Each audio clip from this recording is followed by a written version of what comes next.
At the end of the training today, you will be taking an exam. You will have 1 hour from the time instruction ends and the test opens to be able to complete your exam. There are 40 questions. You will need to get 33 correct in order to pass the exam. When you pass the exam today, it will tell you how many you got right. It won't tell you congratulations, you passed. It'll just tell you how many you actually got correct. So if you see that you got 33 or more, then you have successfully passed the test. And in about 10 to 14 business days, you will receive an attestation via email, and it'll ask for you to print it, sign it, scan it, and send it back in order to complete your training. So it's very important that you complete that step and send it back to us. If we don't get your attestation, then we can't complete the certification process for you.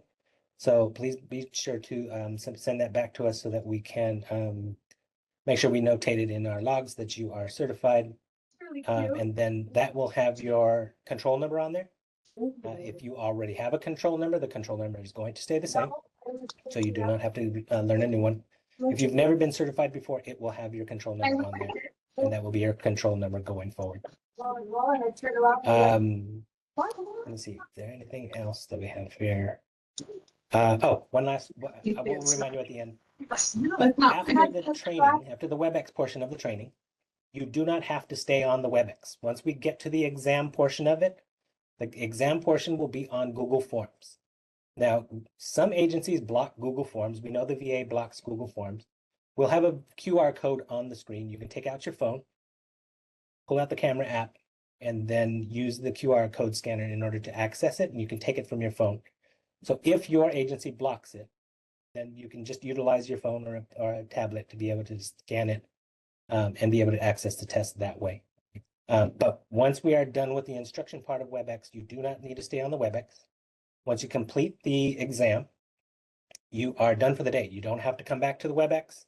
You are just free to go, and you will be getting your attestation in 10 to 14 business days. So any questions before we get started here today? All right, great. Thank you so much. I will be turning it over to Denetra, who will be giving us the instruction today. Good morning, everyone. Nice to see some familiar faces. Hi, Dr. Olson. Can everyone hear me okay? Can I just get a thumbs up? Okay, I'm going to try to do this without... Denetra, I'm going to interrupt you for 1 second because you're a little bit hard to hear. So if you can Cool. I'm going to put my headphones in. I was just about to ask, and I was like, let me put my headphones in. Give me a second. I'm sorry. While you're getting situated... I'm still having a little difficulty hearing. Okay, hang on. Let's get this going.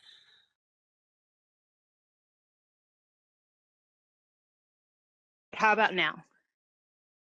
Is that better? Okay, cool. So we will go with the headset. I'll probably have to fumble with it a little bit, but we should be good. All right. Well, good morning, everyone.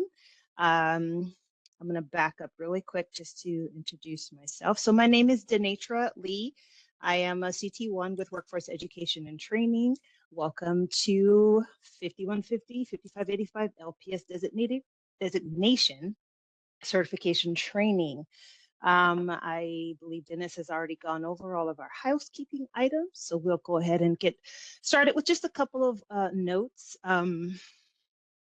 Remember, with the attestation, you're all agreeing that you have read information that's been provided to you prior to the training, and then also the information that's been presented as part of this certification training. It is recommended that you read the entire code. We won't be covering the code in its entirety, or the codes rather, in their entirety during this training, but we will be doing a thorough overview of the more pertinent items, but it is encouraged that you certainly read 5150 and 5585, the WIC codes in their entirety. So what we're going to be covering today, and forgive me, I haven't had my coffee yet, so we'll do this. I'm going to power through without coffee. Yikes. We'll see how this works. But We're going to be covering the San Bernardino County LPS designation. We're going to be covering a brief overview of the LPS Act history and the intent of the LPS Act. We're going to cover our state's legislative timeline briefly. We're going to do an overview of the 5150, 5585 process, and then covering the involuntary detention criteria. We're going to be discussing some considerations with regards to the involuntary detainment. We do have our patients' rights team here that are going to be covering patients' rights. So if you have any questions for those folks, we'll be able to direct your questions to them. We'll be covering the actual application. So we're going to go section by section over the application for detainment and what it looks like, how to fill it out. We're going to be discussing voluntary and involuntary admissions, frequently asked questions, and then finally the testing procedures. We do have resource information that was provided as part of that packet that was sent to you, those PDF slides, excuse me. My coworker just brought me coffee, so I'm super happy. Yay! And then also some resource information that's going to come in handy for as we cover the different topics today, and specifically voluntary versus involuntary admissions. That resource information is going to become particularly valuable to you. So definitely, if you haven't taken a look at those resources, certainly do so. So the objectives of our training is, again, to review the history of the LPS Act and patients' rights movement, to provide the overview of this whole assessment process, to discuss the criteria that goes into 5150, 5585 assessment, and including the legal criteria, which is a danger to self, danger to others, and then grave disability, also covering the new legislation that is impacting grave disability, or how we understand it, or how we've understood it in the past, I should say. We're going to be discussing the writing standards for the standardized form, what happens before, during, and after an evaluation, and then related processes. And then also, for those of you that are attending in preparation for the tests, you're all going to pass, but we'll be cover everything specifically relating to the test. If I emphasize anything, just know that that's probably something important you want to make note of, okay? So I do want to make something very, very clear before we get started. Dennis may have already covered this, but I just want to cover it again. This training covers California law with regards to the LPS process. So what the law permits in our state and what the law requires with regards to the LPS 5150 process. So specific organization or agency processes, policies, procedures, the systems and the standards of care with regards to how the law is to be carried out.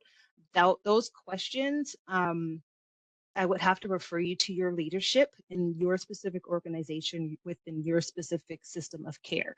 We have several organizations represented here. So to answer a question, let's say in a specific scenario of, hey, let's say we have this situation, what do we do?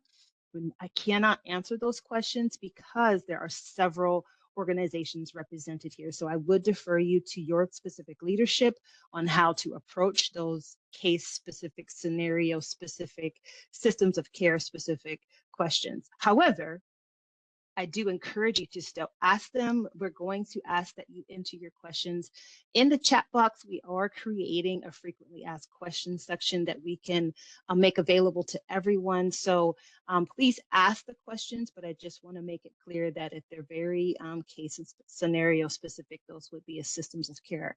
This training is specifically, again, covering what the law states. And what we know is sometimes law can be a little vague with regards to certain situations. So just to be clear, we're going to be covering what the law permits, what the law requires, okay? And I think we've covered if individuals are participating as an observer and individuals seeking certification. So if you're attending as an observer, just know you're not required to take the test. Again, Dennis may have mentioned this already. You're certainly welcome to, but you're not required. And then those who are planning to certify, we do need you to have, like I think it may have been mentioned already, have your cameras on. You need to be present for the entire training and then also follow through with the test. Moving forward, when you see slides like this, these sort of transition slides, these will be the points where we're going to ask if anyone has any questions. Again, I will do my very, very best to answer as much as I can. But again, if it's case or scenario specific, again, would direct you to your leadership, okay? So without further ado, now that I have my coffee, I think we're ready to get started. All right, so designated LPS hold writers. So by law, peace officers, so as my predecessor would say, anyone with a gun or a badge are automatically designated by way of their role. So these individuals do not have to attend a training such as this. They do not have to be certified per se. They're already designated and therefore certified by way of the role that they serve. So these officers, officials, these agents are not required to certify. Now, professions who are eligible for certification, these are folks who are eligible to become certified, are going to be our licensed behavioral health clinicians, unlicensed clinicians, licensed, registered, or waivered psychologists, psychiatrists, psychiatric MHNPs, and then registered nurses who may be authorized to write a hold or become certified to write a hold. It's going to be our mental health professionals designated by the county, designated members of the crisis system or crisis system of care programs, persons in charge or members of the attending staff at an LPS designated facility or hospital in our case, and hospital emergency room department staff. So with regards to this particular training, who is certified to write an application for detainment within our county? So if you are here and you are seeking certification, that means that you are either a licensed or waiver professional designated by our county. You will, once you've completed this training and successfully passed the test, you would need to actually recertify every 2 years. You will also need to sign and submit the attestation, and I'll cover that in a second, essentially agreeing that you're going to comply with these lists of I swear I will do's. And then also you're required to submit the copies of all the applications that you complete for review, for data collection, and then feedback if necessary. It is important to note that county designated professionals, so all of you who pass the test today and then submit and sign and submit your attestation, you can only write applications for detainment to San Bernardino County LPS designated hospitals. So by way of your certified designation, you are only permitted or you are only legally able, designated, certified to write an application to the 5 designated facilities. And we'll go over which facilities those are. It is also important to note that APS workers, conservators, or DCS workers are not able to write holds unless they're designated under a different umbrella. So just those under these particular roles, these roles aren't designated. They have to be designated under a different umbrella, even if they work within those roles. I hope that wasn't confusing. So this is what your attestation looks like when you pass the test, which I'm sure you all will. You receive this attestation. The process is not complete. Once you pass the test, you will have to sign and then send this back to us. You are saying that you will offer voluntary services first whenever appropriate, and that is very, very key, as you will see as we go throughout our training today. You are agreeing that you will always consider the least restrictive environment for those in need of services. You will indicate your control number on each hold after your signature. It is important to note that your control number is not your NPI number. There's been some confusion in the past, and individuals have been writing in their NPI number. Do not write the NPI number. We need your control number. Your control number is assigned to you when you receive your attestation, and that control number follows you. So it's almost like your hold writer social security number. It follows you wherever you go as long as your certification is up to date and active. So please write your control number on every hold after your signature. You're also agreeing that you will provide appropriate referrals and resources when a hold is not needed, and that is important to note. We're going to be discussing how to determine whether a hold is needed or is not needed. And again, it doesn't mean that interventions are not necessary or required, but sometimes there are situations where a hold may not be appropriate, right? And you're also agreeing that you will perform the advisement in a language understandable by the recipient. And you will also see that this is emphasized a few times throughout the training because it is a legal requirement. And you will also email each hold to the listed address as part of the SB 364. There's a couple of other things stated there that you'll see once you pass the certification training or the test, I'm sorry. So I mentioned earlier the 5 designated hospitals. Once you are certified, again, you are only permitted to write a hold to one of these 5 hospitals. Okay, so once at the facility, the person can be transferred to a different, but that is not part of your process as the hold writer. As the hold writer, you can only write to one of these 5 hospitals. So we have the Community Hospital of San Bernardino, and then the Veterans Hospital. Those 2 are adults only. ARMC, Arrowhead Regional, is adults only, but there is an adolescent unit that is in development. Canyon Ridge is adults and adolescents, and then Loma Linda is adult, adolescents, and children. So yes, our little guys also have a place that they can go and get the support that they need. So again, these are the only 5 hospitals that you can write to once you are a certified hold writer. That was pretty short, sweet, and to the point. So I think we're going to move forward to our brief history. Unless anyone has any questions, speak now or forever hold your peace. You can enter them into the chat box. I don't see any. So yes, and then again, because we are recording, we're just going to limited questions to these sections. And even if the question is not necessarily pertaining to what I covered, I will use these opportunities to answer questions as they come up. Okay. Alrighty, so moving on to our little bit of history lesson. So setting the stage. So prior to 1950, the California State Hospital environment, the situation, it was not good, right? The state hospitals, asylums, they were not regulated. There was a lack of patient rights. There were indefinite commitments. Folks who were seriously mentally ill were essentially left in these facilities without appropriate treatment, without any process of how to be discharged or released back to their families or to the community. Thankfully, in 1950s, the later 1950s, the development of medications actually made community stabilization possible for some of these folks. So now they were able to stabilize in boarding care facilities and outpatient treatments. And so that made it a little more possible for them to function within the community. As we move in later in the timeline, though, the deinstitutionalization era and then the reallocation of funding decreased the availability of some of these services. And then that left our families and our communities of these mentally ill loved ones unprepared and ill-equipped to care for them. And then which ultimately and unfortunately led to an increase in homelessness and then an increase in homelessness and an increase in involuntary detainments without due process.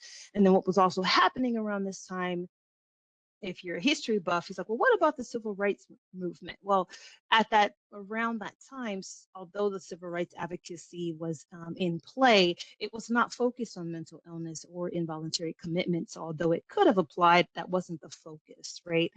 And so we then have the Lanterman Petrus Short Act, who came on the scene thanks to State Assemblyman Frank Lanterman and Senators Nicholas Petrus and Alan Short. The act was signed into law in 1967, but didn't come into full effect until 1972. So 5 years it took for this to go into full effect. But the LPS Act stated that people or individuals with mental health disorders have the same legal rights and responsibilities that are guaranteed to all other persons. And then the California LPS Act set the precedent for modern mental health commitment procedures in the United States. The intent of the act was to protect public safety, to safeguard individuals' rights, provide individualized treatment, supervision, and placement services, to encourage the full use of existing agencies. So this is where we look if a hold is not appropriate, utilizing those resources to ensure that those folks get the services that they need.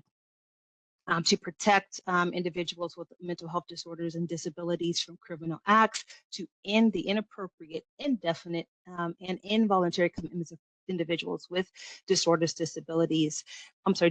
and disabilities. And then, of course, provide prompt psychiatric evaluation and treatment, which we will later see what came about of that 72-hour time clock, right?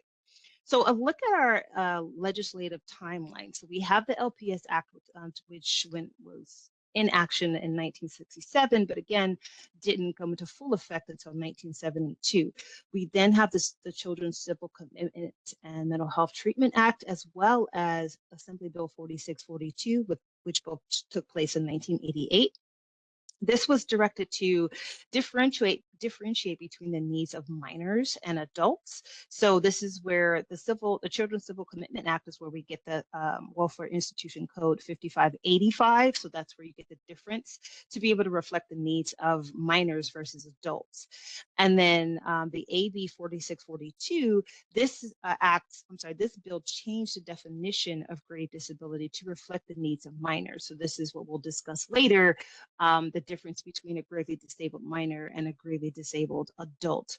We also have in 2001, the AB 1424, where this broadened information to be included in an involuntary hold. So this is where the historical cores, third-party information, historical information came into play to be able to support the probable cause for an involuntary hold. Moving forward, SB 364, this is where things really started to shift in terms of establishing the requirements regarding advisement, the identification of LPS designated facilities, and then the requirement to offer voluntary treatment. Again, just reaching back, reminding us that involuntary is a last resort. AB 2983 set that an involuntary hold is not a requirement for transferring a patient who wants to voluntarily seek services.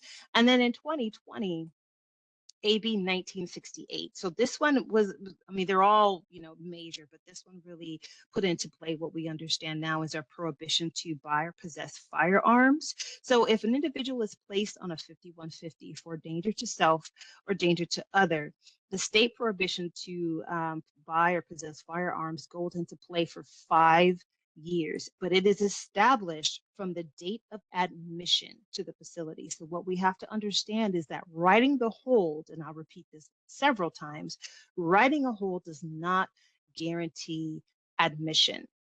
Writing the hold initiates the process and allows you to legally detain someone involuntarily.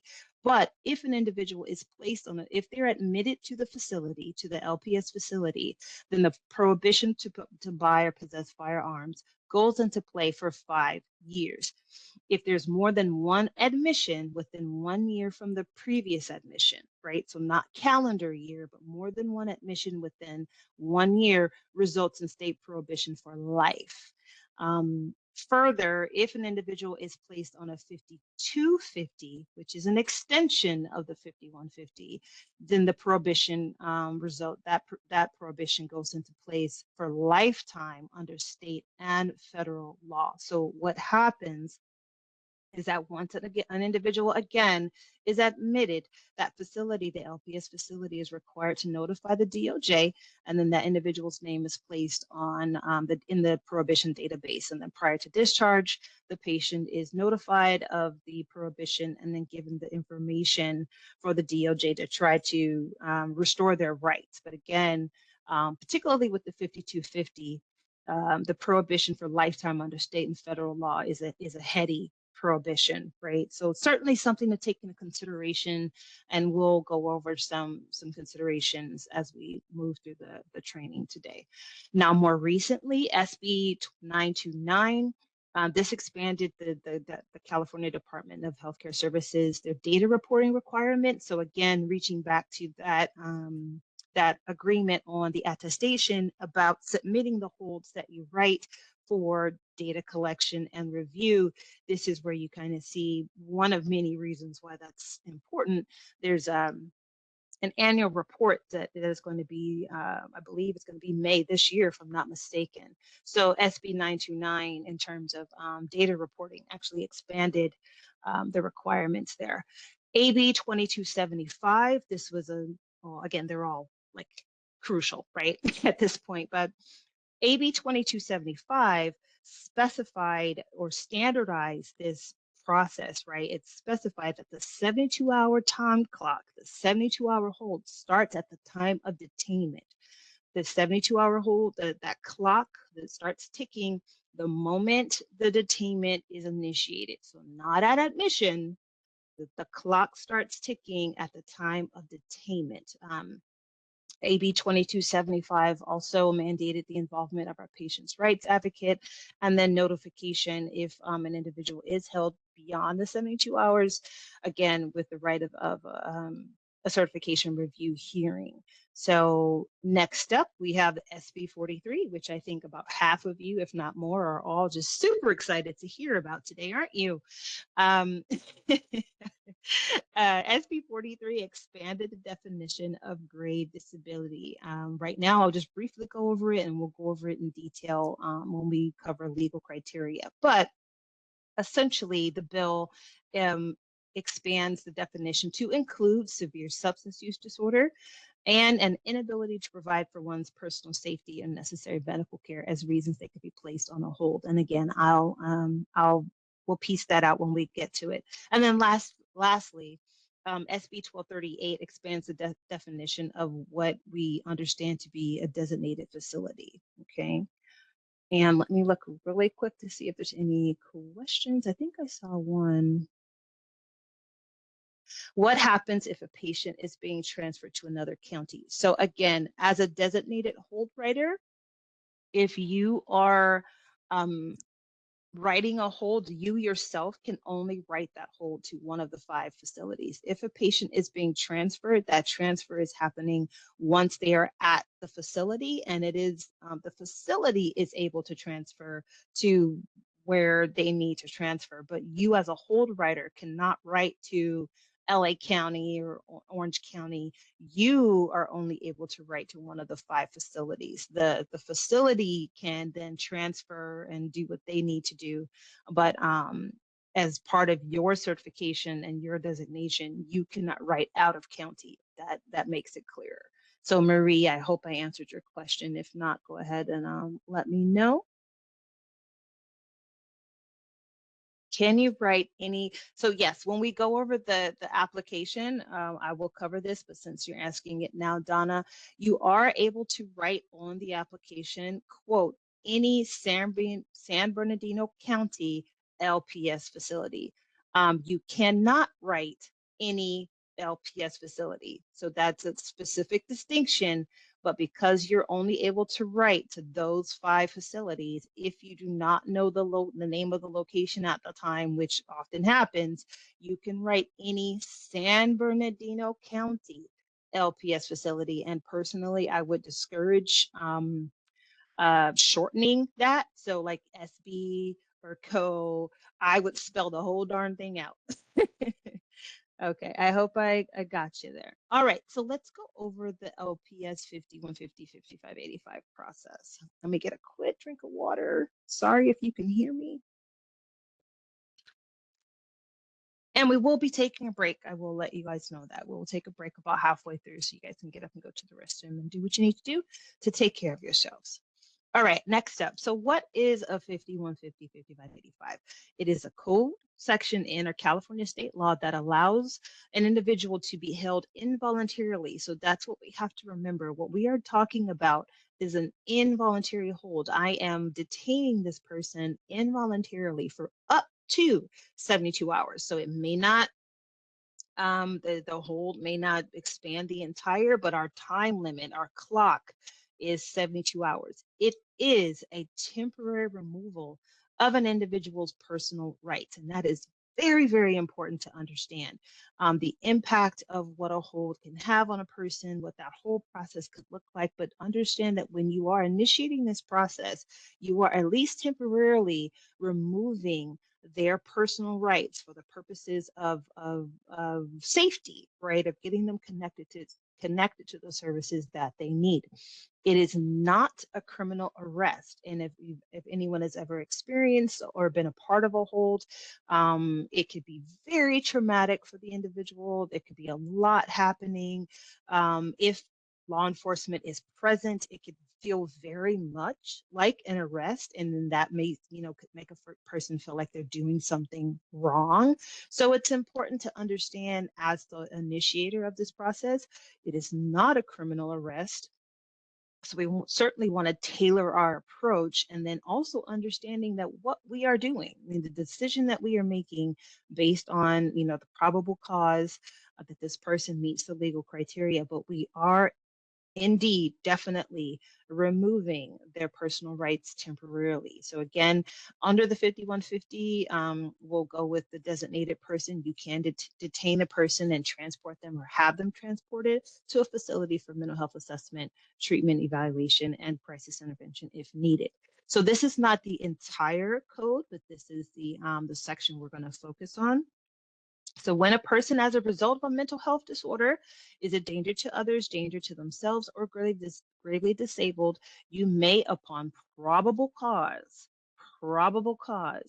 take or cause to be taken into custody for up to 72 hours for assessment, evaluation, treatment, crisis intervention, or placement in a facility designated by the county, or what we understand to be an LPS facility. What we are, for the remainder of this training for our county specifically, I will be using the term LPS designated hospital, because right now, San Bernardino County, the only facilities that are designated are indeed hospitals. So just for continuity and for clarity, so the law says facility designated by the county. San Bernardino only has hospitals that are designated. So for understanding, I'm going to use the term LPS designated hospital, but we're going to understand that to mean LPS designated facility, or as indicated here, facility designated by the county. So you can only write to those facilities, and folks can only be admitted under a 5150 to a facility designated by the county. So for the 5585, again, just for reference, we have the act there, but again, probable cause is still the requirement, right? So even though the code is different because it's a minor, so 5585, but there is still a need for probable cause. But again, with our little guys, or maybe not so little, but our minors, it is important to note that every reasonable effort must be made to involve the minor's parent in the process. So if we've established, that there's probable cause, that legal criteria is met, this minor is either a danger to themselves, a danger to others, or gravely disabled, the parent must be allowed to admit their minor voluntarily, unless they are not able, they are not capable, or they are not willing. So again, if we've established that the minor requires hospitalization, if a minor's parent, if the authorization is not available because they are not able, they're not capable, or they don't want to, you are still going to write that 5585, because at that point it is a matter of the minor's safety. And this is where you would work with the parent, but you are still legally permitted, and by way of meeting legal criteria and being able to justify probable cause. Even if the parent is not on board, if the minor requires it, you can write the hold. So, since I've mentioned probable cause, what is probable cause? Probable cause is the legal standard needed to detain a person. So, you have to be able to justify, to describe probable cause. Is there probable cause that this individual is a danger to themselves, danger to others, or gravely disabled? So, probable cause is the justification. The legal criteria are one of those three things. And so, quote, statement of facts that would lead a person of ordinary care and prudence to believe or entertain a strong suspicion that the individual is mentally disordered and meets legal criteria.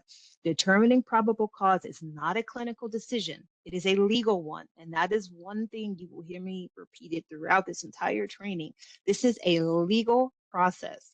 Of course, there are medical and medical and mental health overlaps within the process, but understand this is a legal process. So when we talk about patients' rights and the application, all of this is based on legal. Why? Because we are removing a person's rights temporarily for the purposes of getting them connected to treatment. So probable cause does not require a diagnosis, even if you are fully capable of diagnosing. In this case, probable cause does not require a diagnosis. It requires evidence of impairment in observable functioning. I am going to repeat that until I am blue in the face today. Evidence of impairment in observable functioning. What is the impairment in their observable functioning? And we'll go over that in a second. So I mentioned earlier inappropriate reasons. So some reasons why a hold may not be necessary. Well, what might those be? Just if a person has a mental illness, has an intellectual or developmental disability, those reasons, that does not justify a hold. Being homeless, or more appropriately, being unhoused, or having a substance use disorder, or quite frankly, using substances, those reasons alone do not justify an involuntary hold, do not justify removing a person's personal rights. We need more. Those are conditions of their existence, right? But there needs to be more to be able to justify removing their rights. Being diagnosed with dementia or a neurocog disorder also does not justify. Those are not reasons to place a person on a hold. Might be reasons to provide intervention, to provide support, to offer resources, but not to remove their rights. Okay. But then lastly, misbehavior, misconduct, delinquency, noncompliance, defiance, disobedience, basically being a teenager, haha. Those reasons alone are those conditions alone, rather I should say, are not reasons to write a hold. This is not a means to conflict resolution, right?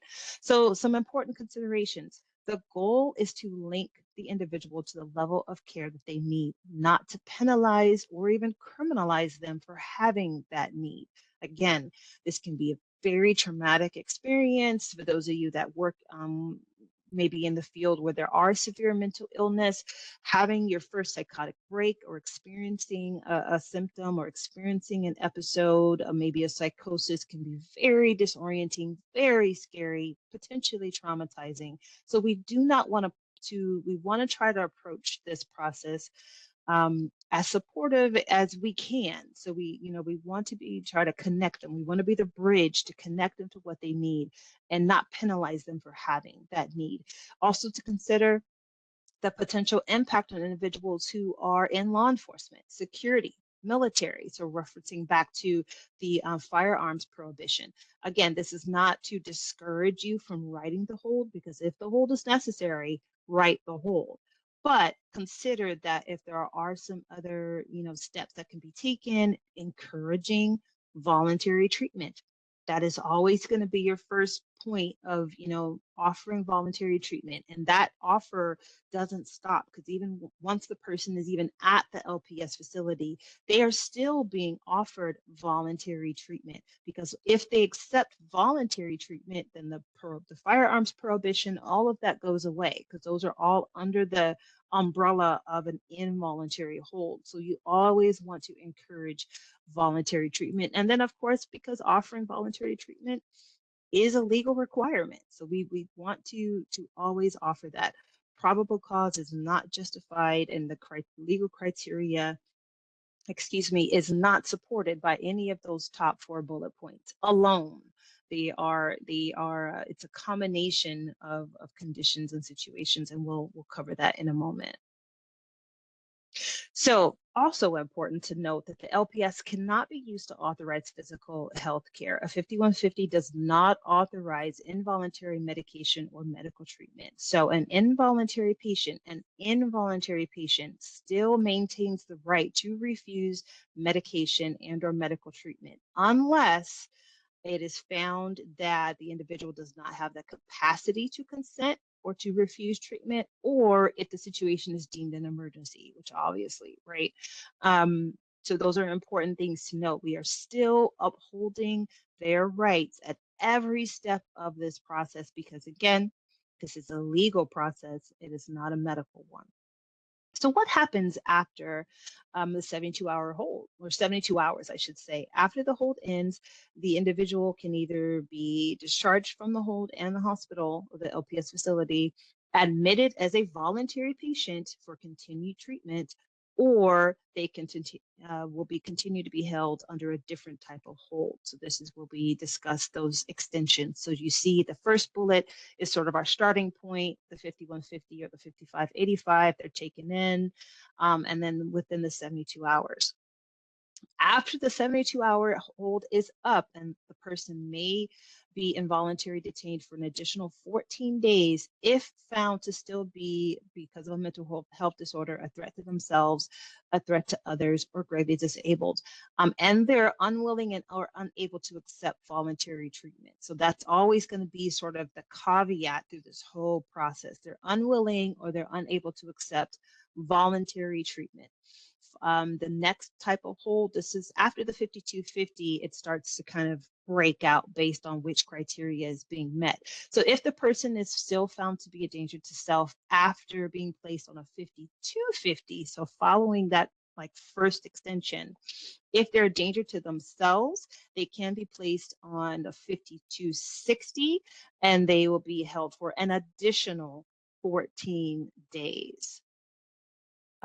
If the person is still found to be gravely disabled following that initial 5250 extension, and again, unwilling, unable to accept voluntary treatment, they can be placed on a 30-day. So the 5270 is going to be a 30-day extension for gravely disabled. Okay. For danger to others, the 5300, if the person is deemed imminently dangerous to others following that initial extension, so again, following that 5250, they can be placed on a 14-day hold. Okay. And then again, this is that unwilling and unable. I'm sorry, I misspoke. If they're found to be dangerous to others following the 14-day hold, they can be held for an additional 180 days. My apologies. Let me restate that so I don't confuse anyone. So we're moving back to the danger to others under the 5300. So following that initial 14-day extension, if they are still dangerous to others, unwilling and unable to accept voluntary treatment, then they can be held for an additional up to 180 days. And that 180 days is going to be the 5300. I hope I didn't confuse you. If I did, I'll be happy to restate that. Now, with regards to the conservatorship, that's going to be the WIC 5352, and then the 5350. That's going to be temporary conservatorship and full conservatorship. And that's moving beyond the gravely disabled. And just an additional note on the conservatorship, LPS conservatorship does have the authority to have a conservatee taken into custody and transported for evaluation. When they're provided with the conservatorship paperwork, law enforcement can transport an LPS conservatee without a 5150. And then also just important to note that it is not illegal to initiate a 5150 on an LPS conservatee. However, it's not required for transport. Just kind of like a quick point on the conservatorship there. All right, so my apologies for the code. I hope I didn't confuse anyone. So really quick, does anyone have any questions on what I just covered? I don't see anything in our chat box. If it's too much to type, you can open your mic. Just I don't see anything. I'm going to take a quick drink of water here, so I'm not drinking water on the recording. It's hot in here, guys. Okay. All right, without further ado, I will move on. So the legal criteria, we're going to break down each one. So first up is our danger to self, okay? Some of you might be very familiar with this, but again, danger to this deliberate intention to injure oneself. The danger is real or perceived. It must be present, must be immediate, substantial, physical, and demonstrable. So the individual has indicated by words or actions, or maybe both, that there is an intent, that they have a specific plan, they have means. The means are within their ability to obtain, and then this plan is within their ability to carry out. And then again, the individual refuses to accept or is unwilling to obtain an evaluation or treatment. Evidence does not have to be personally observed by you as the hold writer. You can be provided that information by a reliable witness. We would consider this third party or collateral information. But this is, again, why that totality of the person's whole condition is to be taken into consideration. And then that information is to be included on the hold once we get to that point. So you don't have to visibly observe, or the person have to have shared this information with you, but it's all of that to be taken into consideration. So a couple of questions with regards to danger to self, if you're not familiar with evaluating this could just be useful for you. So does the person intend to end their life? Do they intend to kill themselves? When did they consider it? How would they go about it? So some questions on how to ascertain the intent, the plans, the means. Is the identified method available to them? So look around. Is there an evidence of their plan? What steps have they taken to obtain the method if it's not immediately accessible to them?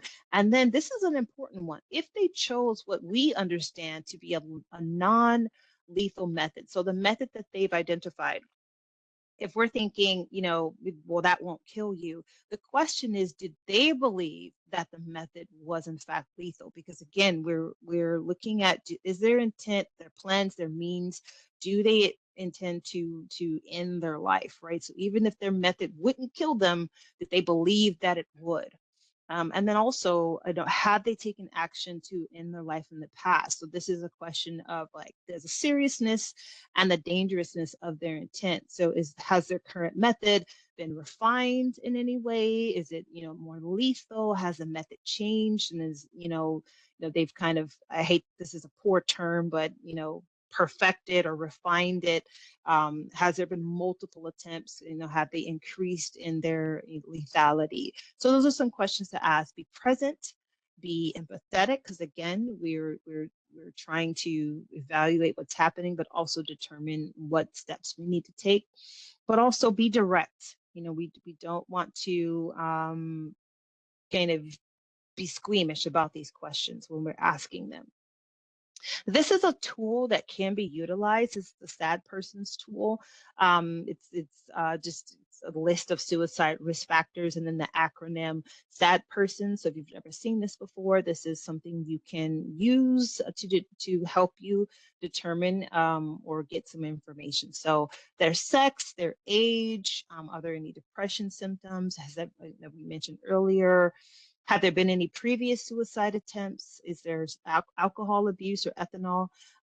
Is there rational thinking loss? Is there psychosis present? Are they not connected with reality, essentially? Has there been some loss in their support system? Do they have friends? Do they have a connection to their community? Is there an organized plan to, let's just say, complete suicide? I apologize for that. I'll correct that.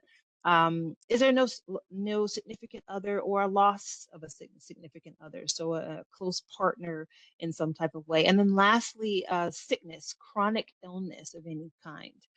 So this is a tool that can be utilized if you would like it. The SAD persons, you can look it up and Google it. Next up on the legal criteria is going to be danger to others. And again, words or actions that would indicate that the individual is intent upon causing harm to another person or persons. Their words or their actions have communicated the intent. These intentions are specific. So there's a directed towards an individual or an individuals. There is means that has been identified, and then that those means are within their ability to obtain. And then the plan is within their ability to carry out. And then again, unwilling, unable to obtain, evaluation and treatment.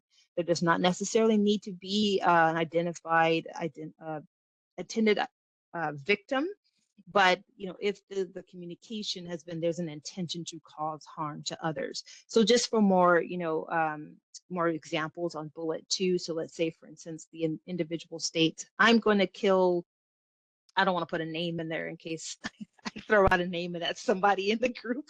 So we'll say, I'll use my own name. I'm going to kill Denetra today, right? Or I'm going to blow up, this person's house, or I'm going to go set fire to a church, or, so it's like either it is very specific or a bit vague, but the communication, the intent is that I'm going to cause harm to another individual or individuals, right?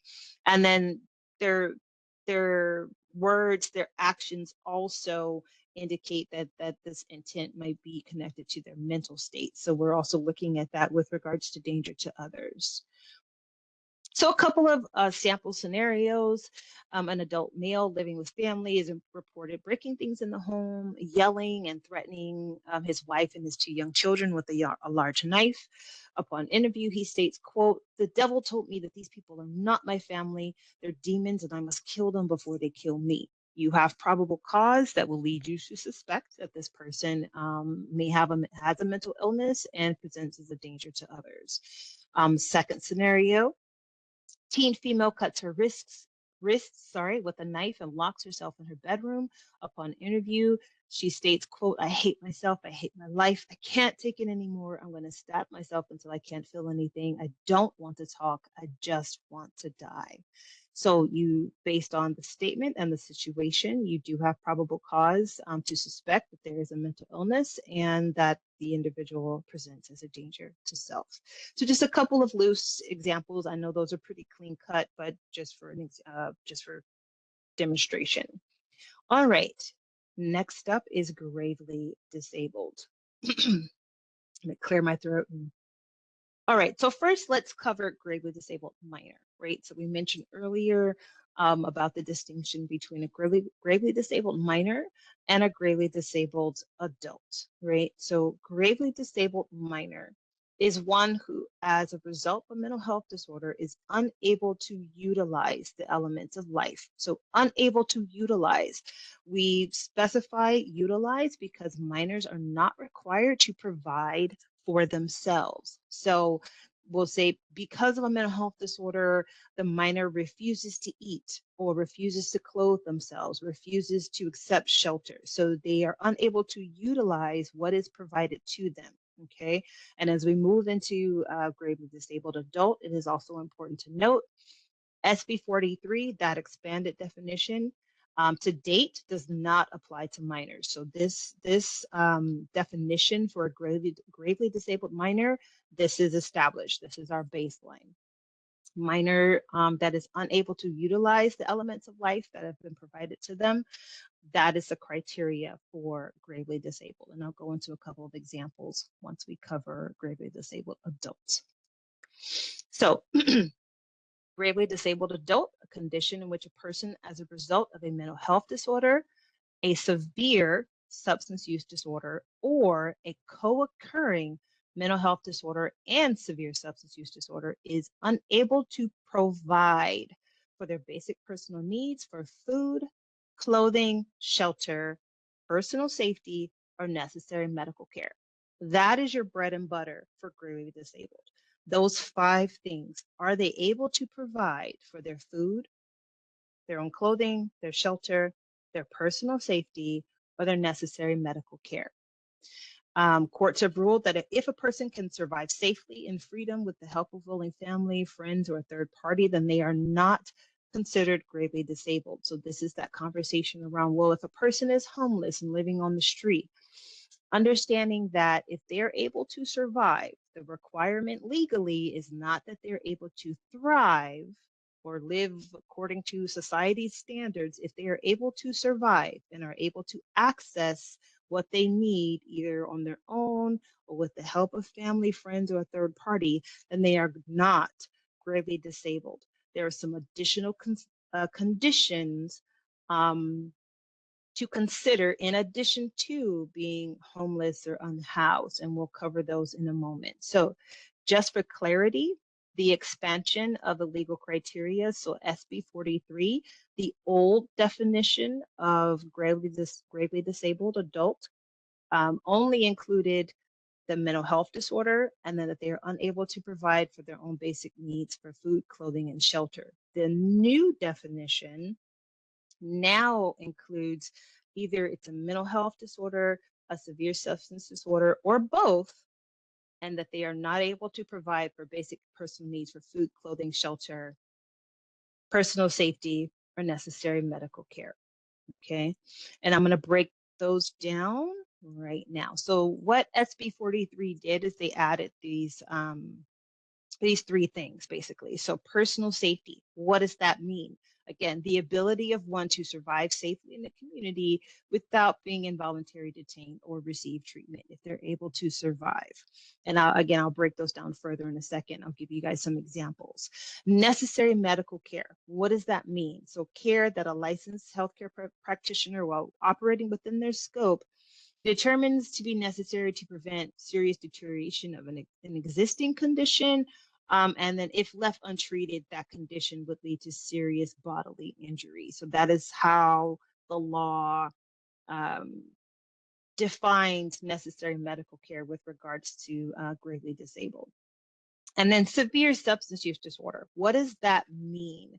A diagnosed substance-related disorder that meets the diagnostic criteria of severe. So according to the current DSM, or the Diagnostic and Statistical Manual of Mental Disorders, severe is considered 6 or more of the 11 symptoms. Now, understanding that one is not required to diagnose a substance use disorder when you are writing a hold. This is merely just for educational purposes so that we all understand what is meant by severe substance use disorder. So again, just a person using drugs, although intervention might be needed, the use of substances does not make a person gravely disabled. We are looking at the severity, severe substance use disorder, and then that is part of this whole picture, right? So we'll go into some examples in a moment. So when you are evaluating an adult for grave disability, you are expected to consider their ability to utilize the means available. Are they able to access or provide for their personal needs for food, clothing, shelter, personal safety, or necessary medical care? That's the question you are asking yourself. Are they able to self-advocate and get assistance? Do they know what food is, why they need it, where to get it, essentially? And then again, is this point of surviving safely. Are they able to survive without being detained, with the help of family, friends, essentially with support, in order to help them survive? The question is not thriving in society, it's are they able to survive? So you, the individual initiating the detainment, you need to be able to describe what is the observable function, rather, what is the impairment in observable functioning. So what are the behaviors?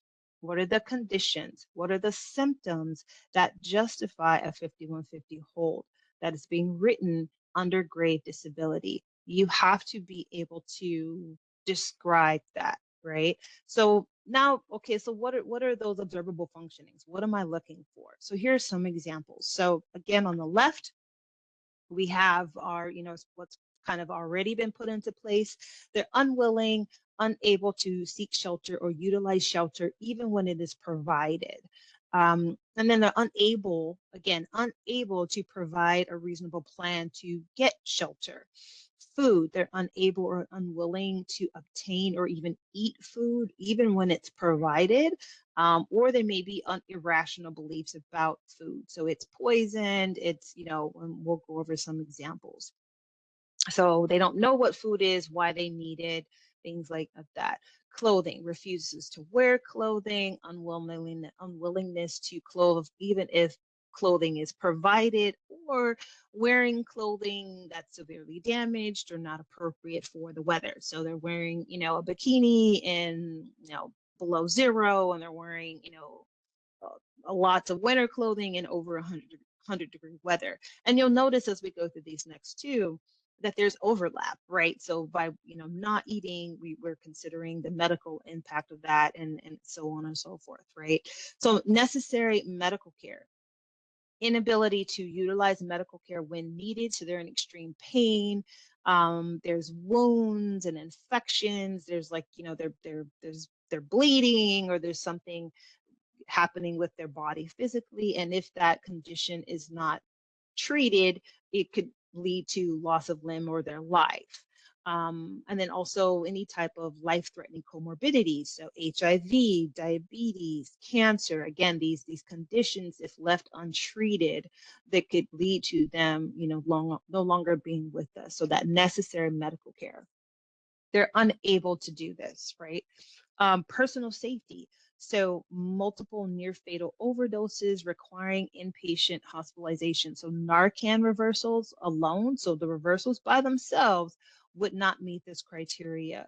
And then the individual that is incapable of defending themselves against ongoing victimization. So assault, abuse, exploitation, victims of crime. So this is the core of the expanded definition. These 5 things, are they able to provide for their own food, clothing, shelter, necessary medical care, and or personal safety? Could be one, could be all, but this is the core of the expanded definition of gravely disabled. There's been a lot of discussion around the mental health disorders, severe substance use disorder, but what you'll see once we get to the application is you're not required to distinguish whether it's what came first, chicken or the egg. It's just one selection for gravely disabled. You have to be able to describe the impairment in observable functioning. They're not able to provide for one or more of those 5 things. Whether it's a mental health disorder or a severe substance use disorder, that falls on the facility once they get to where they're going. But as the whole writer, you're not required to distinguish that.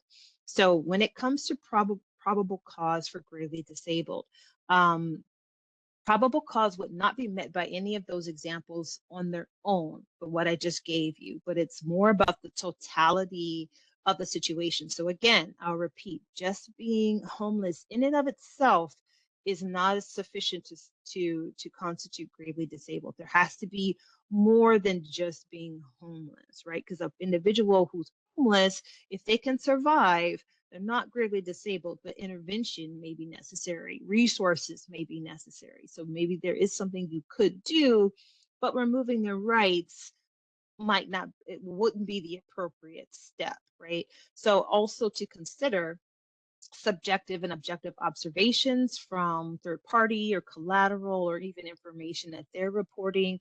And then also it's important to note that even though insufficient on its own, that collateral information, it is to be considered again as part of the totality of the whole situation. So we can't just write a hold based on the word of what someone else says, but we have to take all of that information into account. So in the statement here, observable function contributes to probable cause, but observable function alone is not the probable cause. We need all of that information. We need to be able to support the probable cause that justifies this legal criteria. So I hope I didn't confuse you, but I am a visual learner. So this has been very helpful for me. So when you are determining probable cause, you're determining if the person, yes, meets probable cause, or there is probable cause for gravely disabled. This flow chart can be very, very helpful. So You have this individual in front of you. The first question you want to ask yourself, can the individual provide for their basic needs for food, clothing, shelter, personal safety, and or necessary medical care? If the answer is yes, they are not gravely disabled. However, again, intervention would still be necessary. There is still things that can be done. We just don't want to remove their personal rights because that's not justified. So you want to offer resources, offer assistance, encourage voluntary services, because that doesn't necessarily mean that services are not needed. This person might just need to get linked to what they need to help support them and encourage them to I don't know, thrive or, meet the standard, right? But that doesn't mean that they're gravely disabled, right? It just means that maybe they could use some help if they're willing to accept it. Now, if the answer is no, is the reason due to a mental health disorder, a severe substance disorder, or both? If the answer is no, they are not gravely disabled. However, intervention might still be required or necessary, provide resources, offer assistance, encourage voluntary services. If the answer is yes, the reason that they cannot provide for their basic personal needs for food, clothing, shelter, personal safety, or necessary medical care, and the reason is due to a mental health disorder, severe substance use disorder, or both, then you would write the hold under gravely disabled. You would write the 5150 hold, and then you would describe what the impairment is. You would describe, the the impairment in terms of providing for their own food, clothing, shelter, personal safety, or necessary medical care. I know that that's a lot of information, but this flow chart was very, very helpful. So I have a couple of sample scenarios, and then we can get into some questions if you all have them. So first, an adult male has refused to eat for several days and is no longer eating enough to survive. He is severely emaciated, which is like skin and bones, basically, and muscle, if not fully deteriorated. He is severely emaciated and appears lethargic and sluggish. When food is brought to him, so when food is provided, he becomes agitated and physically aggressive. Upon interview, he states, quote, "All of the food has been infected with parasites. If I eat anything, they will poison my body and devour my brain." Based on the information that we have, there is probable cause that this individual either has a severe mental illness, a severe substance use disorder, or so either or, and presents as gravely disabled. In this case, I see this and I see medical necessity, personal safety, mental illness. There's probable cause to meet the criteria. Next, an adult female is reported running in between cars in the middle of traffic on a busy highway, Upon interview, she states, quote, "They're following me. I can hear them in my head. They put a chip in me so they can track me." The woman reports being assaulted repeatedly by members of the, quote, "cartel" and forced to use methamphetamines over the past several days. The woman doesn't remember the last time she took her medications, and she has several open wounds on her legs and arms where she attempted to cut out the, quote, "tracking devices." So based on the information that we have, there is probable cause that we could write a hold under gravely disabled. In this case, personal safety, necessary medical care, mental illness, possibly severe substance use. Okay. I know that these are very clean cut, and I know that it's almost never that simple, but just to give you an example. So now I will open this up for questions. I think I saw one. Oh, wow, there's been several. Okay, hold on. Copy of the PowerPoint. Okay, I think that was handled already. Emergency room physician requests a patient place a video patient. Yeah. Okay, so Devin, this would be specific to that facility, that organization, that emergency room. So in terms of this, again, this training is California law. In terms of organization, your processes and steps of care and how you carry these out, that I'm going to have to defer you to your leadership on what would be your specific steps.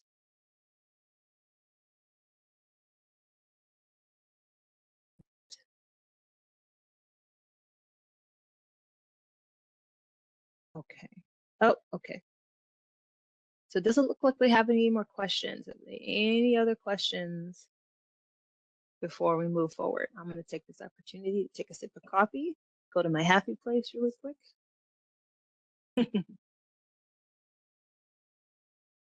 All right.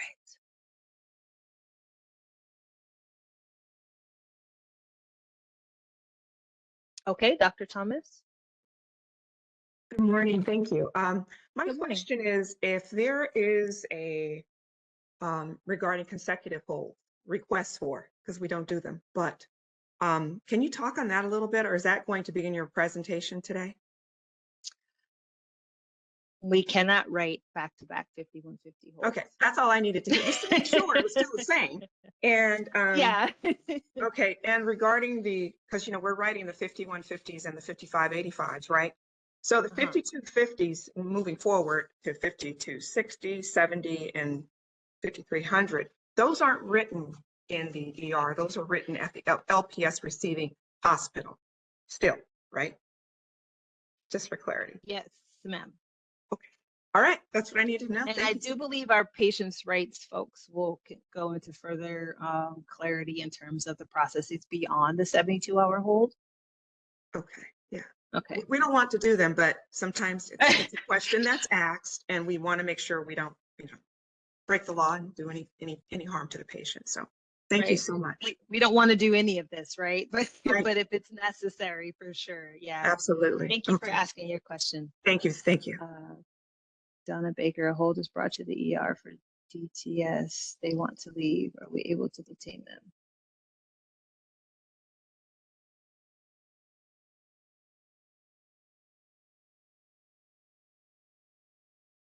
Donna, if I'm understanding your question, there's already been a hold written and they're brought to the ER.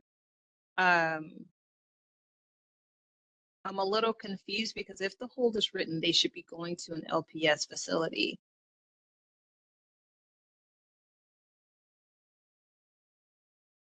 So this sounds like you're asking me about 1799. I might be answering that in a moment. If I don't, we'll circle back. Okay. But I think we're talking about the 1799. So let me get to that, and if that doesn't answer your question, then we'll circle back. But that sounds like that might be what we're. Okay. We're gonna address this in the Yes. Okay. So yes, I'll be addressing that when we cover the 1799. So yeah, just wanted to be sure I was on the right track. All right. Okay. So some considerations. So with regards to the criteria, and then we'll be going over several different topics under the detainment consideration, but first and foremost, to initiate an involuntary hold, the individual must meet all three of these criteria. So 1, be experiencing a behavioral health crisis. 2, unwilling and or unable to accept voluntary services. So again, always offering voluntary first. And 1 or more of the following is true. Either they're a danger to self, they're a danger to others, they're a gravely disabled adult, or a gravely disabled minor. Okay, and again, gravely disabled adult, meaning that due to a mental health disorder, severe substance use disorder, or both, or a minor due to a mental health disorder. So something to take into, just again, another reminder, the basis of holding a person on a 5150, it is not a medical model, it is a legal process, right? The law and courts have consistently held that personal freedom is the most important right that an individual has. So the court is looking for behaviors that lead you as a hold writer to believe that this individual is a danger to self, a danger to others, or gravely disabled. So what we're saying is simply believing a person is very sick and in need of psychiatric treatment or intervention does not meet the criteria, because they may require some intervention, but there is no law against being psychotic, against behaving bizarrely or acting inappropriately, right? So we have to make sure that there's probable cause and legal criteria is met in order to initiate an involuntary hold.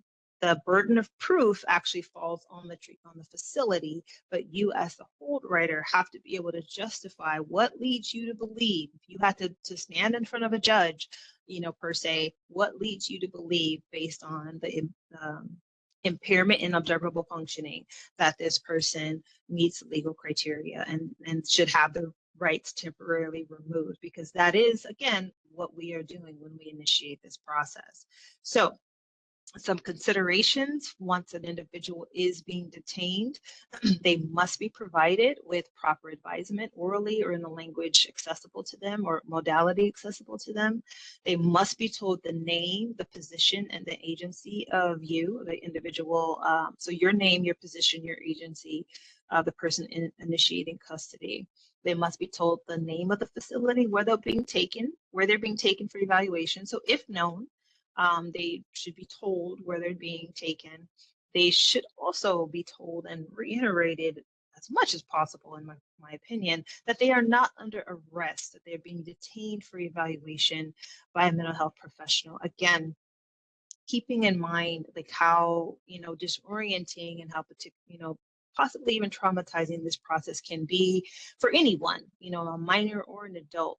We want to just keep in mind, this whole process, and that they're being detained for evaluation. We're linking them to the services that they need, and this is the process to do that. And also to note, if the individual is being detained at their residence, they must be told or that they can bring a couple of personal items with them, not their whole, collection of Funko Pops, but they can bring, something with them. They are able to make a phone call or leave a note or both to let folks know where they are, because, if they are detained for the full 72 hours and beyond, we want to make sure someone doesn't file a missing persons report, right? Or some, that folks who care about them know where they are.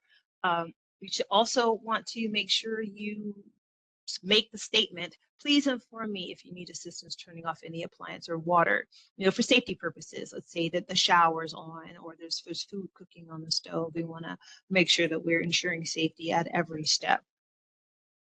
Additionally, you as the hold writer, you as the individual initiating this process, reasonable precautions should be taken to safeguard personal property. I struggle a little bit referring to children and pets as personal property, but this is what the language says, right? So, I mean, in terms of reasonable precaution with regards to property, yes, I would hope that it is expected that you will safeguard children and pets, right? But this is the language that's there. So, if a reasonable relative, guardian, conservator is available, children and pets may be left in their care. I had a similar situation with my brother out in Arizona. We were called, and my sister actually drove down to Arizona to get his support dog, right? Otherwise, he would have ended up in the pound, and that would have been horrible. So, reasonable precautions for property, but certainly do what you can to safeguard pets and children.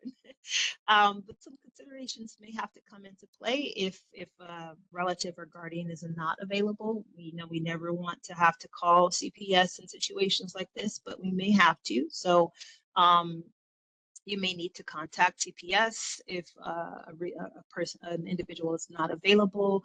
You might want to consider, collaborating with local shelters or some organizations for pets, maybe temporary fosters. May even need to consider some storage options. These are just some things to think about. These are not like legal requirements, but again, we want to be supportive and try to help where we can, if we can, right, with whatever is within our what's reasonable at that time. So with regards to transport, Once a person is detained under a 5150 or 5585, they should be taken to an LPS designated hospital for evaluation within a reasonable time. But again, we want to always have in the back of our minds that 72-hour clock is ticking, because again, the 72-hour clock begins at the time of detainment, not at the time of admission. At the time of detainment, the moment you decide I am going to initiate this process, the clock is ticking. Okay, so some considerations. I believe this refers to the question we had a minute ago. Medical clearance may be required due to certain conditions or the LPS designated hospitals requirement.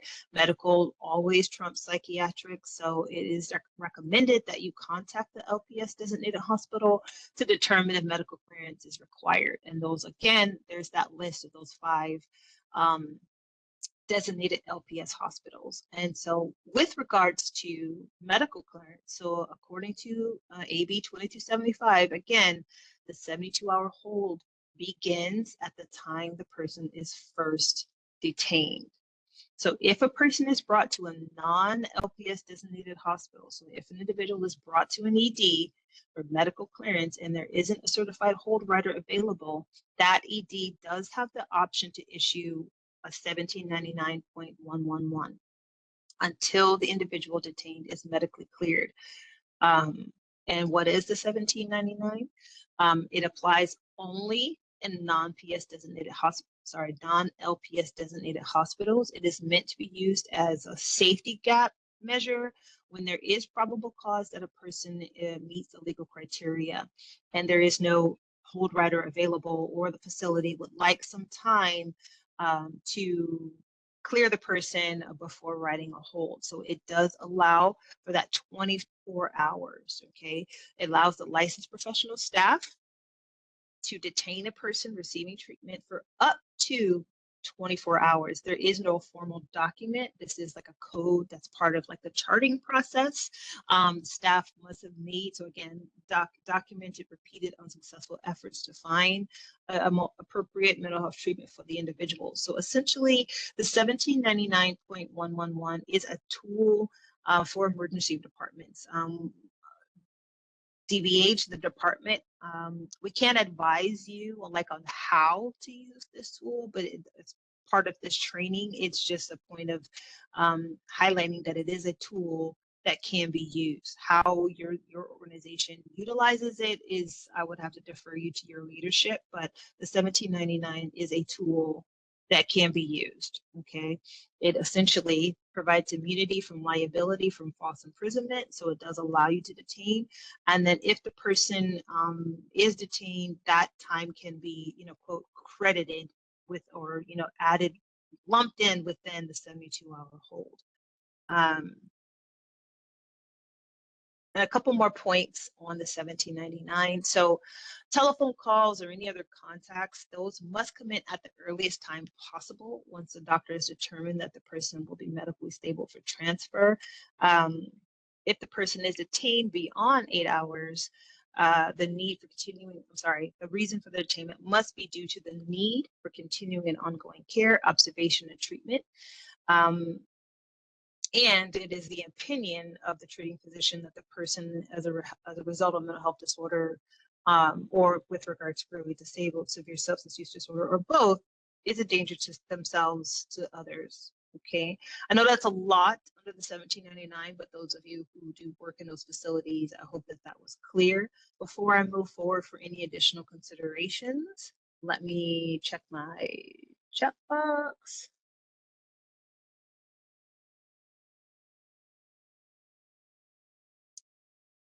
Maricel, the time that the hold was initiated is the time, so I see you saying the time written on the back of the hold. The time that it was initiated is the clock you want to go by. Get clarity on what the law states regarding minors for allowed to get consent and voluntary services. So with a minor, the parent, offering voluntary services is always, going to be your first point. So if the legal guardian, if there is no parent or guardian, you're writing the hold. I hope that that's clear. I think what happens is that maybe I think I'm getting an understanding here. Maybe like a minor may say, "Yeah, I'll go," and then you're concerned about that. If it's a question of safety, I would have to defer you to your organization's process on how you would approach that, because I think there could be some muddiness with regards to, like, are we referring to a minor that's a part of the juvenile justice? Like, so without getting into too many details there, I think it would a little bit depending upon the circumstances, but in terms of what is legal, you do not need the parents' wishes or consent if the need is necessary. But if the parents, if a person, a guardian is available, they should be given the opportunity to. If no parent or guardian is available, you are initiating that hold. May I just get clarity on that one again? Sorry. For my question about the minor. Okay, go ahead. So here at Loma Linda, it has been a process where only bio parent and adoptive parent can sign a minor on a voluntary status. If the patient does not have a bio, even if it's not a safety thing, patient is placed on a 5150. So recently this has just came up. So I just wanted to get clarity about, like, is there a law stating that a minor can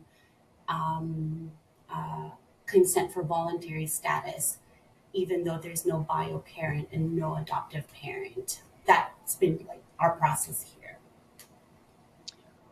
The law specifies that the parent can consent for voluntary. The law doesn't specify that the minor. However, this is coming down to your organization's process in terms of how you approach this. But if it's a matter of safety, the law specifically indicates, obviously, again, voluntary treatment should be offered, and if voluntary treatment is accepted, this is, we're legally, required to pursue that. But again, so with regards to like the minor and the parent, the law specifically indicates that the parent should be allowed to take them voluntarily. But if once you're at the facility, then I would have to defer you to what your organization, what your steps are with regards to once we're here, what do we do, if that makes sense. Are we protected from liability if voluntary treatment is offered and accepted? So the question is, are you as a hold writer protected voluntary? Yes. So if voluntary treatment was accepted by the parents, so the parents agreed, but they don't follow through, you are not liable for the adverse outcome, because essentially I guess you could say the responsibility fell then on the parents to follow through, which is, unfortunate, but, in terms of legal liability, are protected. Sorry to hear that, Martin. Welcome back. About the detainment time, is the hold valid even if the detainment is different from the time? It doesn't invalidate it per se, in terms of like the person still need, the processes still need to be followed to ensure the person is getting the services that they need. So it doesn't delay, as I guess you could say. We really want to discourage that. I do the trainings with our sheriff's department, and it is communicated that all of this stuff should match. But on the front of the document, it does say time of detainment. So that's like when this started, when the initiation time starts. That is the time that you are following.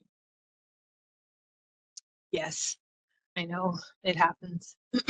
All right, so we're going to jump right back in. I know we are on a time crunch and we do have a lot of information. Forgive me if I'm moving a little quickly, but I'm trying to make sure that we have time to cover everything. And again, for those of you who are certifying these slides, well, the information was provided to you ahead of time, but the slides do look different from this presentation, but the content has not changed. A little bit of the order might look different, but all of the information is the same, okay? So next, we're going to move into historical third-party information. So when you have decided that a hold is going to be written, evidence presented by persons who have provided or providing treatments or related services, that information should be considered. So, you know, medical records, psychiatric records, if available, which is not always the case, but if they're available, you know, that information should be considered. Third party or collateral information, certainly to be considered. And then also the individual can designate the person. So this is when we have the conversation about liability, and particularly civil liability. So the law states no one may give false information knowingly without being potentially liable to the patient in a civil action. So if probable cause is based on a statement that was made other than the individual, then that person that's making the statement shall be held liable in civil action if they gave false information. So this is where, when I discuss how, you know, the way that you fill out the application becomes, you know, again, this is a legal process. So, you know, those of us that are used to documenting and maybe documenting in a certain style, we kind of want to resist that urge a little bit, because we want to make sure that we're quoting what needs to be quoted, so that information did not come from you, it came from a third party or the individual, to make sure that, you know, this is all understood, because we don't want to, you know, be having to face a situation such as civil liability based on the statements that were included on the application. So again, the certified hold writer is not civilly or criminally liable when they act in accordance with WIC requirements. So this somewhat speaks to one of the questions that was asked a second ago. As long as you work or you are acting within the Welfare and Institution Code requirements, you are not liable. So another consideration with regards to cultural competency. So cultural competence in crisis intervention, you know, cultural competence in general and service provision is important. But when we refer to crisis intervention, this is an ability of a responder to understand and respect different beliefs, values, behaviors, particularly of individuals in crisis, that allows you to tailor how you approach in order to be as effective as you can be within these situations. We want to, you know, be supportive of the different needs. We want to help build trust and essentially provide culturally sensitive support. So why is cultural competence important in crisis intervention? Well, first and foremost, effective crisis response, right? So by understanding some of the nuances, you're better able to like assess the situation and then tailor or provide appropriate responses. Again, this builds trust, and then hand in hand, it's working towards reducing the stigma. So by demonstrating cultural sensitivity, even if this initial interaction, even if the whole, it doesn't, go through the full process, how you approach the situation. Because again, keeping in mind, involuntary detainment, the way that we go about this detainment process could really impact trust and could impact, help seeking behaviors in the future, or just, what resources folks reach for in a crisis situation. So we certainly want to maintain our cultural competence or improve it or incorporate it in the process of a crisis intervention. So some of the key aspects are, again, that awareness of the differences, how different cultures, just understanding that different cultures interpret and perceive crisis differently, right? So communication styles, coping mechanisms, perceptions, again, this is where that stigma and that trust comes into play, of different systems at play, and so on. So respectful communication, language, nonverbal cues, knowledge of practices. So for instance, like traditions, beliefs, if a person wants to like pray, things like that, just kind of keeping some of that in mind, and then adapting those interventions to support that cultural competency, and encouraging that person to be able to feel comfortable and have some trust in this potentially very scary and disrupting process. And then maybe even engaging cultural brokers, as it's listed here, but community members, individuals who can, maybe a person within the vicinity can assist with this process and kind of bridge if there is a gap with regards to trust. Another thing to keep in mind for those of us that are mandated reporters, throughout this process, it's just an important reminder that this obligation is still at play. So if you are conducting a 5150 evaluation, and during that process, information is disclosed or revealed, that there may be child abuse, dependent adult abuse, or elder abuse, your obligations as a mandated reporter are still in play. This comes into particular focus with regards to the danger to others. So we're reminded of the Podar case. If you're not familiar, I'm sorry, with the Tarasoff case, if you're not familiar, the two students at UC Berkeley, Podar became, very, one could say obsessed, or overly interested in Tatiana Tarasoff. They shared a kiss at like a New Year's party, and she wasn't as interested in him as he was interested in her, and he felt rejected. He shared with his therapist that he intended to harm her, to harm Tatiana. The therapist shared that information with campus police. Campus police detained Podar, found him to be rational, and released him. A few months later, my apologies, it says shot, but it should say stabbed Tatiana. Her parents sued the therapist, the police, and the university.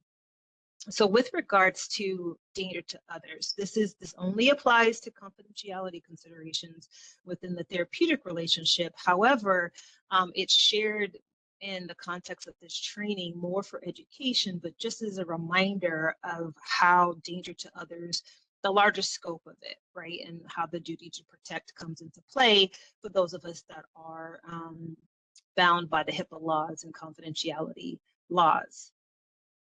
So with regards to juvenile court jurisdiction, this category includes like ward to the court.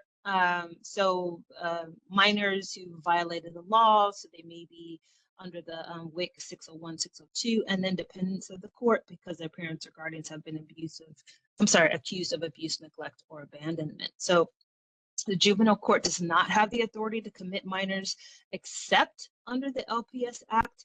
And then, the admission criteria for juveniles, it's the same as adults, except obviously that distinction of gravely disabled, minor versus adult, right? But the criteria is the same: danger to selves, danger to others, gravely disabled. And so when the court is in doubt as to whether a ward or dependent has a mental disorder, they can order that the individual be taken, or the minor be taken to an LPS designated hospital for an evaluation. So that's just, specific population, right? So with regards to voluntary admission, so again, legal requirement to offer voluntary if it's possible. So as a certified hold writer with regards to minors, you will determine if the minor can be admitted voluntarily with parental consent, or whether to initiate involuntary hold. And so I'll give you an example of that when we do the application in a moment. But the only reason not to seek voluntary admission to a LPS hospital is if the parent is unavailable, unwilling, or incapable of signing their child into the hospital, or if the parent requests that the minor be admitted under involuntary hold. With regards to adults, or rather requesting a specific hospital, adult patients shall be advised that they can request, and parents can request a specific hospital or a provider. However, as we all know, it's not always possible to honor that request. So although, bed shortages and other circumstances, it's just important to note that the request can be made. It's just not always possible to honor that request. So that's just a point of information there.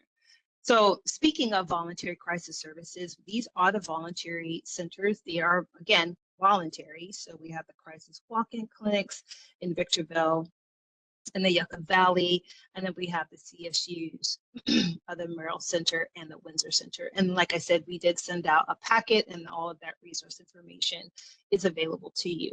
All 4 of these facilities see all ages. They're 24/7, and they are operated by DBH contracted providers. But again, voluntary only. Are there any questions on any of that? All right, I'm going to go ahead and hand this over to our patients' rights team, and they're going to cover patients' rights, and I will be back momentarily. Good morning. Thank you, Denetra. Good morning, everyone. My name is Kelly Bogart Jordan, and I'm a clinical therapist too with the Office of Patients' Rights. So I will be happy to present the next several slides on behalf of our office. Okay, so the first slide here provides an overview of the roles and responsibilities of our advocates. The first one, investigate complaints. We also investigate grievances. We're looking for potential patient right violations. We monitor mental health facilities and programs. We provide education and training to facility staff and our outpatient community partners. We advocate and represent clients at mental health hearings. So those clients that have been hospitalized, we do advocate for their expressed needs at these particular hearings. We also gather and review and report to the state information pertaining to denial of rights, restraint and seclusion, as well as electroconvulsive therapy. We serve as a mediator and liaison between the treatment team and the patient that is being detained. So patients' rights have been divided into two groups. The first group, rights that can be denied with good cause. These rights are relevant to inpatient or residential facilities, and they may not be waived by the person, the guardian, or the conservator. We also have rights that cannot be denied. So mental health patients have the same legal rights that are guaranteed to all persons by the federal constitution and state laws. They also have the right to related to treatment. So these rights are rights that cannot be denied. Please note that upon admission to the facility, each patient is provided a copy of the Mental Health Patients' Rights Handbook so that they are made aware of what their rights are during their hospitalization. So what is good cause? What is good cause for the denial of rights? So good cause is when there's evidence to believe that the right would be harmful to the patient or to others, or that the right would cause serious damage to the facility, and there is no less restrictive way of preventing the harm or the damage. Okay, so the risk must be related to the right that's been denied. Rights cannot be denied as punishment or for staff convenience. Rights are not a privilege to be earned, and rights cannot be waived or deemed as a treatment modality. So here are some of the undeniable rights. Again, the right to receive treatment services, the right to receive mental health services without discrimination, and the right to be free from harm. So that includes unnecessary or excessive physical restraint, isolation, medication that has been administered, improperly or for the convenience of staff. So patients have the right to be free from harm during their hospitalization. Okay, so Senate Bill 364 requires that for patients who are admitted to an LPS designated hospital, the phone number and address of the local patient's rights office needs to be provided at the time of advisement and be a part of the written advisement form. So these key points here are very important, so I'll go ahead and read each one. The LPS designated hospital shall keep for each patient evaluated a record of the advisement given, which shall include all of the following. So number one, the name of the person detained for evaluation, the name and position of the peace officer or mental health professional taking the person into custody, the date the advisement was completed, whether whether or not the advisement was completed, the language or modality used to give the advisement, and if the advisement was not completed, then a statement of good cause in terms of why it wasn't. Okay, the LPS designated hospital receiving that person has a responsibility to evaluate for possible admission if criteria for that admission are met. A determination needs to be made as to whether the person is willing and able to accept treatment on a voluntary basis. And Denatra kind of hammered in the fact that during the whole process, during the hospitalization from intake throughout the whole stay, individuals need to be assessed for voluntary basis along the way. Okay, so upon admission, the LPS designated hospital is required under WIC code 5150 to provide an advisement to the person detained. So again, these are some key points that are going to be very important for you all. So the advisement must be written in English, the primary language of the person detained or the person's means of communication. It must also include the accommodations made for disabilities affecting communication and explain that the person may be held up to 72 hours, and during the 72-hour period, the person may be transferred to another facility. Okay, so this is the involuntary patient advisement form, the DHCS 1802. So there's areas here that would need to be completed, facility name, patient name, your name, the person who is filling out this advisement, the criteria needs to be met or marked rather. It says we believe this is true because, so this will be kind of like your descriptors, the reason why you believe this individual meets the criteria. If you move down more towards the bottom of the form, there is an area where our phone number would be inputted, and then the date of the advisement, the person who's completing the advisement, the language or modality that's used, and a good cause for if the advisement was not completed. Okay, any questions pertaining to anything that I've covered as it pertains to patients' rights?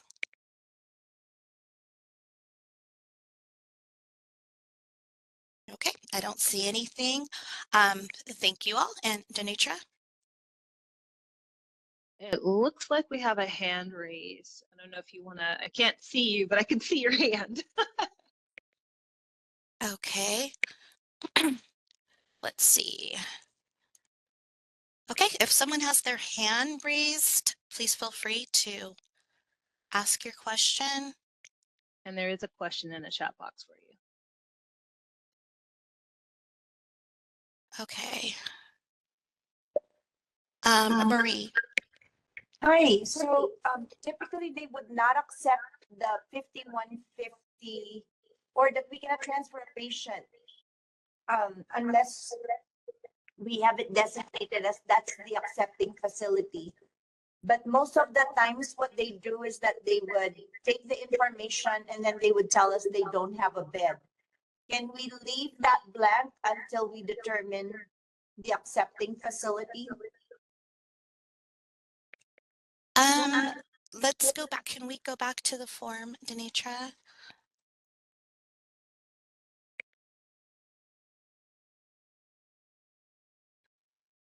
Okay, so Marie, you're referring to where it says facility name? Yes, the facility name. Okay, so this is going to be filled out by the LPS designated hospital. So this particular form is once that individual is in the LPS facility, they're going to complete this form with them upon admission. And then they're going to keep a record of this form. So this is not the form that we would use in the emergency room. This form is going to be, let me just, Denitra, did you want to interject with this one at all? This form is going to, so this is specifically with regards to the advisement. If you're asking about the actual 51 attainment application, that's a different document we're going to cover right now. So I'm not sure if you're confusing the two different documents, but this is specific to the LPS facility. Once the person has we've already, so the application is what you all will be filling out as a hold writer to initiate the process. This document is specific to once they've gotten to the LPS designated facility. I'm not sure if that's making That's it clear. correct. Hopefully that's clear, Yeah. Marie. But yes, Yeah. this is going to be from the LPS designated facility upon admission to the facility. So the facility name would be the LPS facility that that person is being held at, if that makes sense. And you've got a couple in the chat box. Oh, Marie's got thumbs up, so it looks like we answered her question. Okay, perfect. You got about 3 there. Okay. Let's see, we have Devin. Can you elaborate on unable to accept voluntary treatment? Example of that, Devin, would be if a patient comes in and they're extremely disorganized, and they're unable to agree to receiving voluntary treatment because their symptoms, because they're highly symptomatic. So they're unable to agree to receiving treatment on a voluntary basis. It doesn't mean necessarily that they will always be like that, because remember, during the entire time of the hospitalization, they're going to continue to be assessed for voluntary treatment. So if they're not able to agree to it in the beginning, doesn't necessarily mean after a couple days of treatment that they're still going to be in that state. So hopefully that provides some clarity. Okay, and then we have Donna. If the patient is severely psychotic and does not understand reality, would you do a incomplete advisement? That is a good question. There is a section there, however, that does indicate if you're unable to do an advisement, then to provide a description in terms of why. So there is, a space there to kind of elaborate, why you would not be able to complete the advisement. Other than that, I would have to refer you to your higher ups and, kind of make that determination. I would imagine on a case-to-case basis, but there is a box there for you to express good cause as to why not. Okay. And I think I think you kind of indirectly answered Ashley's question on what would be a good reason why you wouldn't be able to advise the client. So other than, we'll go over, so let's say they're unconscious, or, so medical trumps psychiatric. So then you address the medical and then return back. And then for reasons that Kelly just gave, if, this person is severely symptomatic, you wouldn't be able to, because then you would be communicating something that the patient couldn't understand at that time. So those are just some examples, but also this is why you have this section on the application, which we'll go over in a minute, of being able to say, if you weren't able to complete the advisement, why weren't you able to? And then you would provide a little bit of information as to what the barriers were. In the interest of time, we are going to move forward. Kelly, thank you so much. You're a rock star. Thank you. And we're going to move on to the application. Like I said, we are going to cover section for section. And then if you have the same questions or you need further clarity, I'll be happy to cover that. All right. So couple things before we get into it. A written hold, again, it is not a guarantee of admission. So I didn't say this earlier, so I'm going to say it now.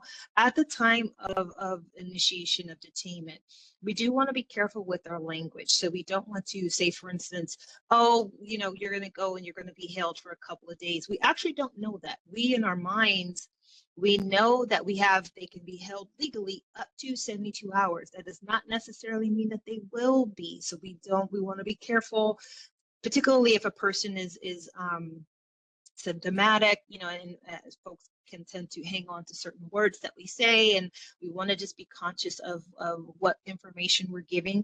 Although we do want to inform them, we want to be careful about what we say. So we don't want to make a promise per se on time that may not necessarily be true, because a person could be held for less than 72, because again, the law says up to. The person could be held longer if they're placed on, if they're admitted, and then it's further extended. So we want to be careful about how we approach that. But dialing this back, the application itself, the application for detainment, written hold is not a guarantee of admission. It is an application to initiate the process, and then the LPS designated hospital will determine whether the individual would be admitted. Again, it is a legal document, and if it is brought in, legal suit is filed, it can assist you if, you know, again, you've done all the things that you were supposed to do in completing it. And so again, being that it is a legal document, we want to make sure that we're not only filling it out completely, but also accurately, and then keeping in mind the civil liability. So false statements, either by yourself and or a third party, can result in civil liability. So again, not a deterrent to not fill it out, but definitely an encouragement to fill it out completely and accurately. It is a vital document that could assist the inpatient staff, right? So depending upon how much detail, how much information you provide, that is the only document that the LPS hospital has to work off of per se, right? To get the information that they need that may guide treatment and ensure that the person is on the right pathway to get connected to the services that they need. Therefore, we want to make sure that we are completing it legibly. If you are filling out a hard copy, you know, completing it in ink. If you are, you know, filling it out on a fillable form, you do have to have a wet signature. So you just want to make sure that it's complete. It's in ink. The document will be copied and maybe copied several times. So we want to make sure that it is accurate. And then again, your name must be distinguishable. So there's a place for you to print and then sign, because we need to be able to identify you as the hold writer. So this is what the form looks like. You'll see down at the bottom, it has since been updated to include the changes from SB 43. So you want to make sure you are using the most up-to-date document. The DBH 5150, 5585 Assessment Evaluation Crisis and Intervention Form. Our document is the CLP 050. This is referenced the DHCS 1801. There are two different documents. There's the state form, which is the DHCS 1801, and there's the county form. The only difference between the two forms is the director notification email on the back of the county form, and then the information with regards to the badge number and the control number. Those are the only two differences. So yes, there are two forms.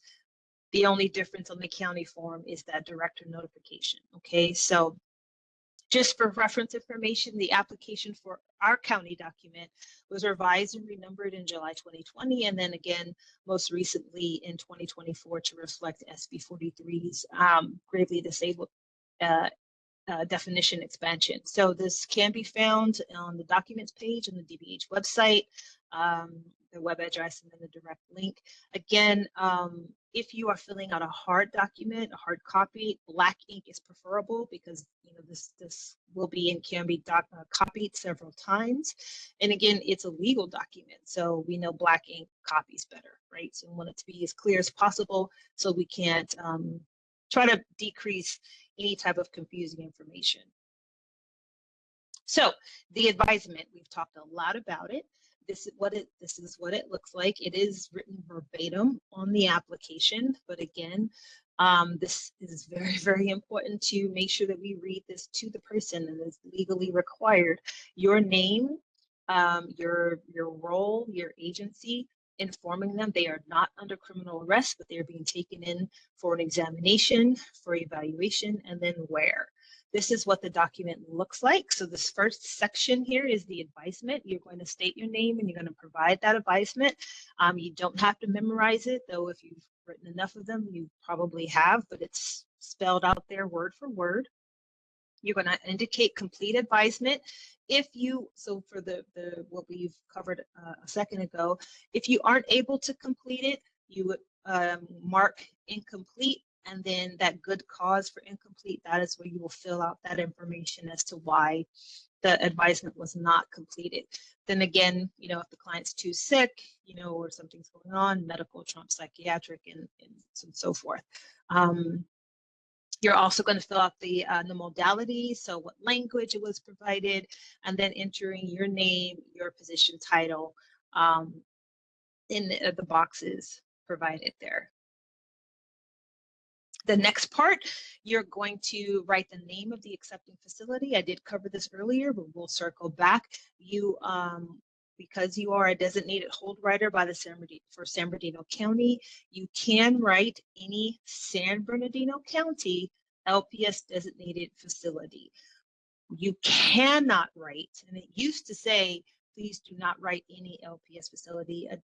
This current document doesn't say that anymore, but you cannot write any facility. Why? Because you cannot write, as a hold writer, you cannot write a hold to just any facility. So I hope that makes sense. So you are able to write any San Bernardino County LPS designated facility, but preferably if you know the name of the facility that the individual is being sent to, write the name of that facility in there, okay? You will fill out the patient's or the individual's full name, their date of birth, and their address. If the individual is unhoused, you will indicate the city that they're being detained in. You will indicate here for the questions we had about the date, start, and time, the detainment start date and the detainment start time. You will also check the appropriate responsible party for the name, address, and contact information if known. So if we're, you know, if it's a parent, guardian, conservator, if it's a ward of the court, you're going to indicate the responsible party here. Again, you are to make every reasonable attempt to notify the parent or guardian of the situation, and then also document those attempts. So for instance, parents are in disagreement that the minor requires hospitalization, or father requests an involuntary hold. I will show you where to indicate that on the form, but documenting those efforts to involve the parents is always best practice, as we say, to just demonstrate that an effort was made to involve the parent or the guardian in the involuntary process. So this first section is going to be the who contacted you, why, so what was the situation that initiated your involvement, essentially, right? So called by a roommate, person is threatening to hurt a neighbor, called the patient's mom, person is standing on the roof and they're crying about dying, call from local business owner, person is running naked in the street. In this section, you're going to provide a brief demographic description of the individual, and then a statement justifying why they're being involuntarily detained versus versus accepting voluntary treatment. We want to avoid use of any psychiatric or psychological terminology. So again, those of you that may be accustomed to documenting using that language, again, really want to resist the temptation here. So we want to stay away from any type of abbreviation. So TX for treatment, DX for diagnosis, BX for behavior. Again, this is a legal document. Not everyone is versed in these terms or these abbreviations. So we want to be as clear as possible. We also want to stay away from statements like, client is a well-known bipolar, client's a well-known paranoid schizophrenic, client is an addict. One, these are very dehumanizing labels, and then we really want to resist reducing an individual to their condition, right? Also, they're not really giving us context to what's happening. So we want to stay away from manic state, disorganized, withdrawing. These statements might be true, but they can be misinterpreted. So what does that look like? What is happening? When we are describing probable cause, and this is like the section where you would be describing probable cause, descriptions should be behavioral, not diagnostic. So even if your diagnostic assessment is correct, we want to resist that urge on this document as a whole, okay? So for instance, this is some examples of what this section of the application could look like. Telephone call from the police department to evaluate the individual who was reportedly threatening people in the park, yelling statements such as, "Get up, get away, or I'll stab you. This is my park that I built and I'll break your face if you don't leave." The individual is also observed to be talking loudly to himself and shouting seemingly without provocation. A second example, received call from Officer Sanchez of Rialto PD requesting crisis evaluation of 17-year-old female. So there's the brief demographic, who attempted to drive her car off of the bridge and into the riverbed to kill herself. There's your probable cause and legal criteria. Parents are out of the country and cannot be contacted to participate in this evaluation. And there's your statement with regards to parental involvement, because we're dealing with a minor. So, you know, there's an opportunity a little later in the application to give more specifics, but this is like your kind of synopsis, so to speak, on what prompted your involvement. Lastly, received a request via phone call from Citrus Valley school counselor for a crisis assessment of 14-year-old male student who disclosed thoughts to kill himself to his counselor. His mother states in the phone call with the evaluator she cannot leave work and therefore is not able to sign minor into hospital voluntarily. So another situation where contact was made with the parent, but parent is not able to take the individual to the hospital voluntarily, so then you would move forward with the involuntary hold. So those are just some examples. Like I said, I know that these examples are very clean, and it's not always going to be that simple, but just for the purposes of training, those are just some examples of how you could fill out that section of the application. So this is going to be your meat and potatoes, this section here. So the specific facts, specific details that meet legal criteria for involuntary detainment. So what we also want to avoid, or we want to understand really, is the difference between interpretation and description. So probable cause, which is the legal standard to be able to write an involuntary hold, the legal standard to be able to take a person's rights away temporarily. Probable cause is supported by what is happening, not by how one interprets it. So this is where, you know, again, your assessment and diagnostic evaluation of the situation may be spot on, but we need you to be able to describe what is happening. So an example would be writing client or individual is anxious and agitated versus individual is pacing around the room yelling. Writing person is experiencing auditory hallucinations versus person is hearing voices that are telling him to kill his family. So the difference, obviously, they're both accurate. They're both, you know, this is what's happening, but we're painting a picture with one. And then anxious and agitated, paranoia, these are things that can be interpreted differently, based on one's understanding of what those words mean. So, and then I mentioned earlier how important quotes are. Quotes from client are highly desirable. Individuals are the best witnesses to their condition and their symptoms. So quotes are gold. You know, if you can get quotes from the individual, quotes from collateral, from third party, again, it's not you making the statement, it's a statement of another person. Essentially, it protects you, or it helps with returns of liability and what's written on the application, but also gives a much clearer description of the situation. supports probable cause, and with regards to gravely disabled, it demonstrates that impairment in observable functioning, right? So, for example, my children are possessed by demons. I have to set them free. I don't deserve to live anymore. Everyone hates me. My life is worthless. So these quotes from the individual, quotes from third party, can certainly help further support why you feel like an involuntary hold should be written. This is not to say that your professional opinion is not valuable. However, your professional interpretation is not sufficient as it's subjective, and it really cannot be legally supported. So detailed descriptions of the impairment in observable functioning, that is what supports probable cause. Your professional interpretations are valuable, but in terms of this document, this legal document, we need the detailed descriptions. Your interpretation is subjective, and that could get us into some muddy waters, okay? So with regards to historical third-party information, this section on the application is where you will document any known or reported historical information. This information can be obtained via third party.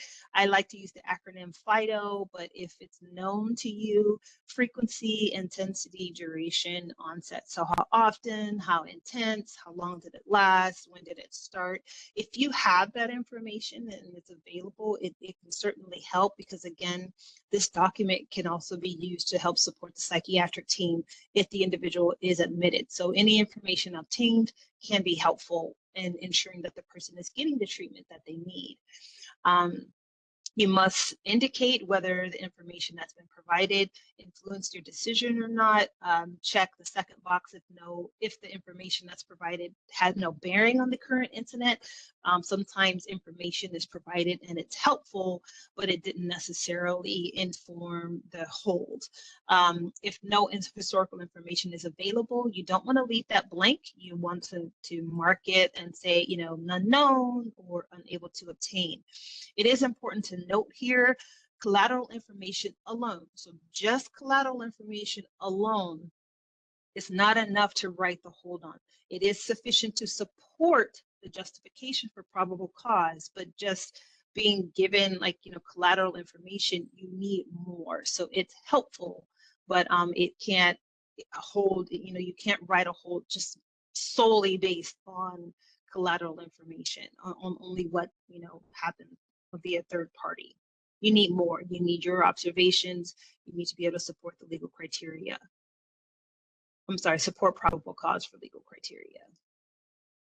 So with regards to collateral information, individuals providing the information to you, if you're able to get their contact info, their name, their address, at least a phone number, and their relation, they are not required to provide you this information. So they're not legally required. They have the right to decline it, to decline giving their information. But if you can get it, definitely get it. So again, we want to think about linking the individual to the treatment, to the services that they need.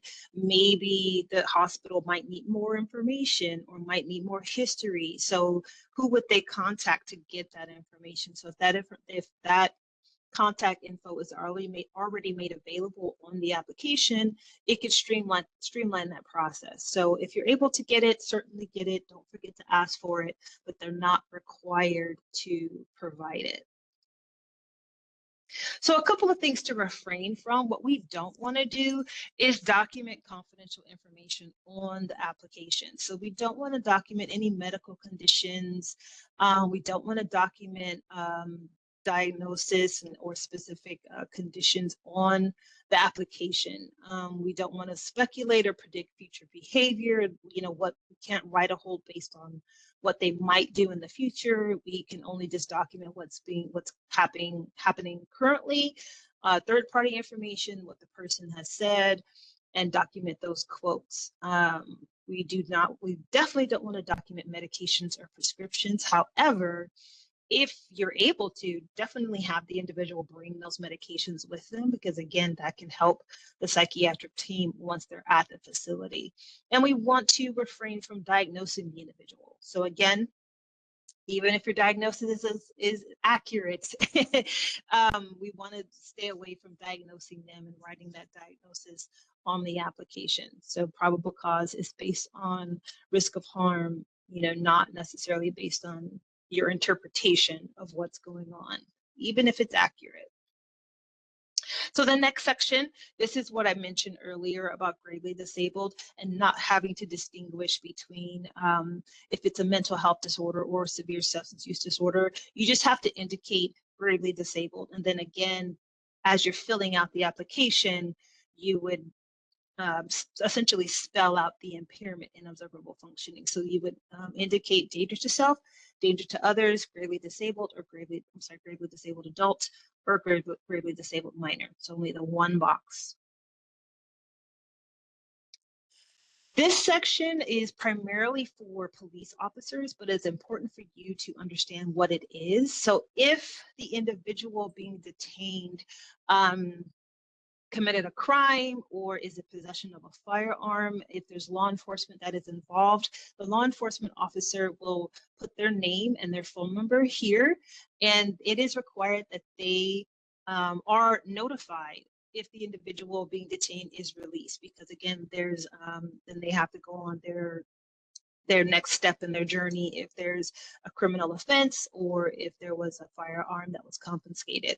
So essentially, if there's criminal charges against the individual, then the officer must be notified prior to their release. And this was that section I mentioned earlier about the differences between the state form and the county form. You see that the designee is a DVH director. On the state form, that information is not there. So that's like the distinction between the two. I'm sorry, the email address is not there. The rest of the information is there. Okay.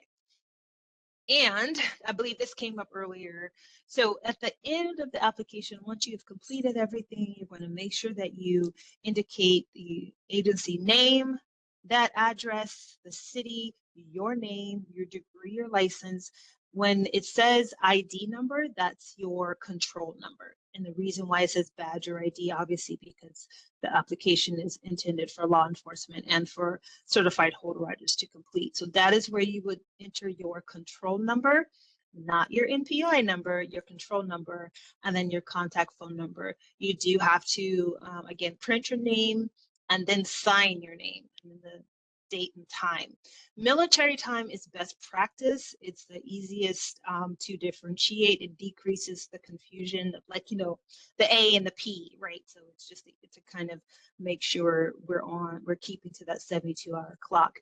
And then right down at the bottom, some folks forget that little section. You do write the individual's name again and their date of birth. So it says individual detained and date of birth.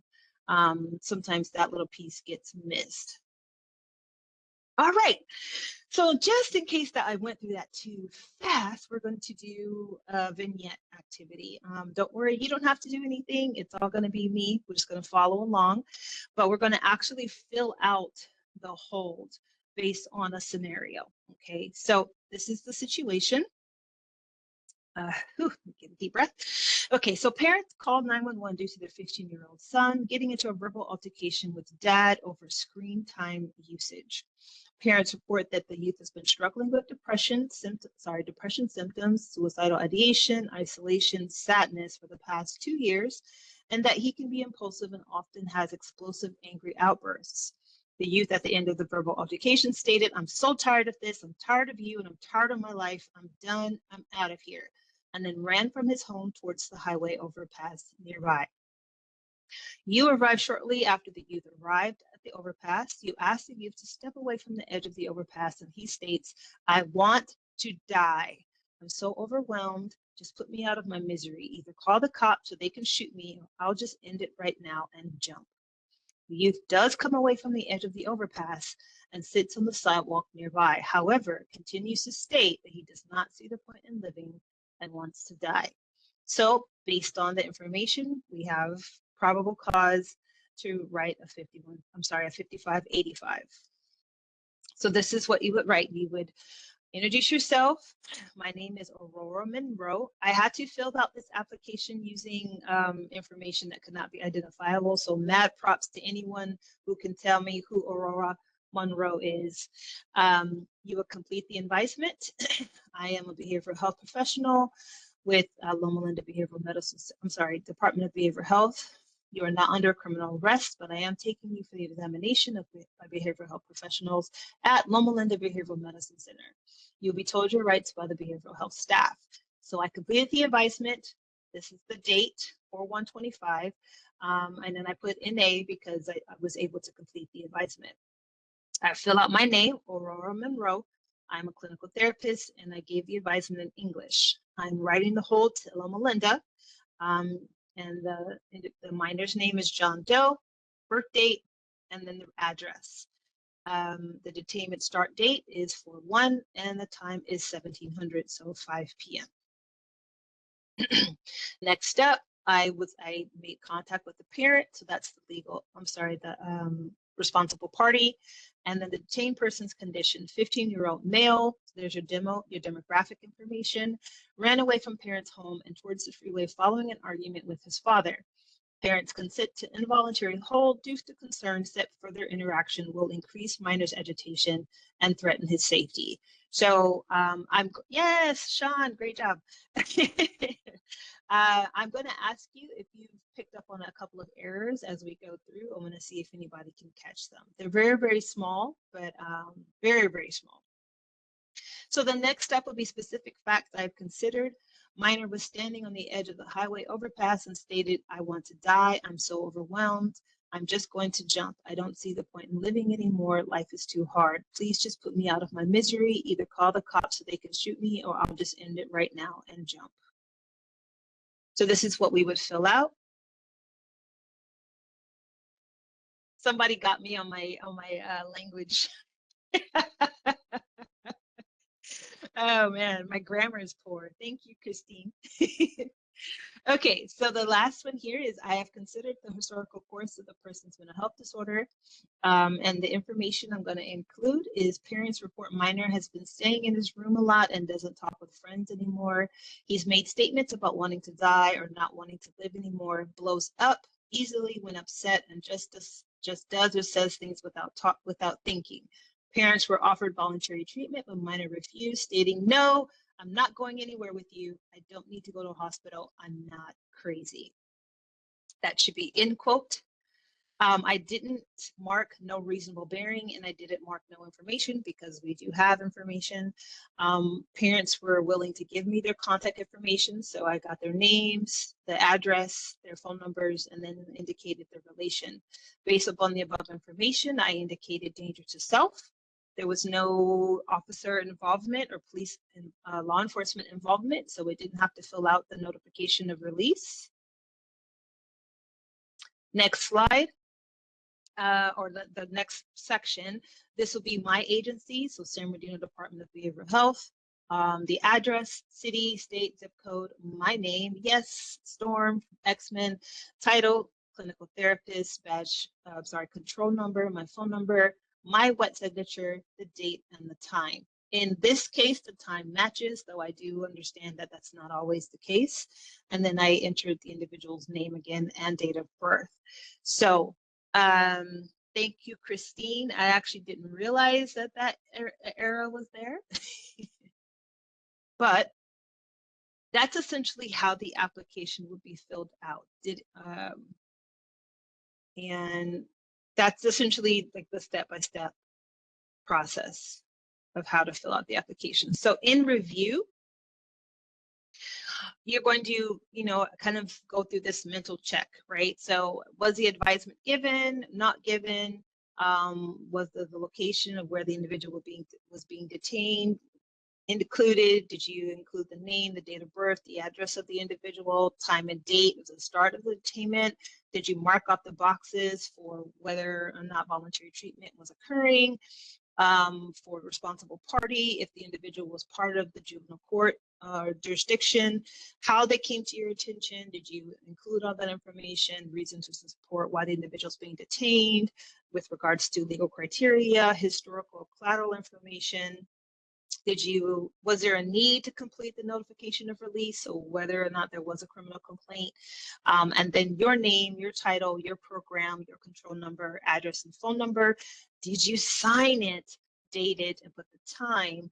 And then did you also include the individual's name at the bottom? Right. So that's essentially kind of like the process. You want to just make sure it's all filled out. With regards to application processing, and I think we do have a question here, technical difficulties on the hold, again, while to be avoided, do not invalidate the hold. So they don't delay the process of an individual getting what they need. It doesn't delay that 72-hour clock, right? We want to certainly avoid errors, but it doesn't delay it. The need to make corrections or amendments, again, does not prevent the person from receiving treatment. A copy, scan, or fax of the hold is treated as the original. There was a point in time where you had the original followed, and I can't imagine what that process was like, but that's no longer the case. A copy should not be refused by any facility. Be sure that you email each completed hold to the address indicated, and then also note that submitted holds will be reviewed for quality assurance. So again, this is that data review and processing and reporting that we now have to adhere to. So frequent invalidly or inaccurately written forms may result in loss of hold writing privileges. So it is important to remember that although you are certified, it is essentially considered a privilege, and that hold writing privilege can be removed or taken away if you continuously have errors or even the use of generic templates. We do want to have original documents filled out each time you complete a hold. All right, so we have approached, we're actually doing really good on time. We're in this next section, we're going to be going into some frequently asked questions and testing procedures. So I am going to take a quick look at, before I answer the question, did anyone catch any errors? I know I went through it a little quickly, but I actually caught it when I was reading it. Any errors on the application? Besides consent instead of consent? I'm so mad at myself. I can't believe I made a grammatical error for such a large training. I'm gonna have to fix it. I know. Dr. Olson's like, hey, it happens. But so using like agitation and using, although sometimes it's just going to happen by way of filling out the application, but even myself being a clinician, I was reading it and I was like, I still used like language that you just want to be able to describe it. So what does agitation mean, right? So it's like I said, it's not going to invalidate the hold, but if you can kind of resist that urge to use terms like that and actually like, okay, well, what is agitated? What is, what does that look like? And just be descriptive. Again, we want to steer away from our interpretation and be very as descriptive as possible. And then I see a hand, Marie.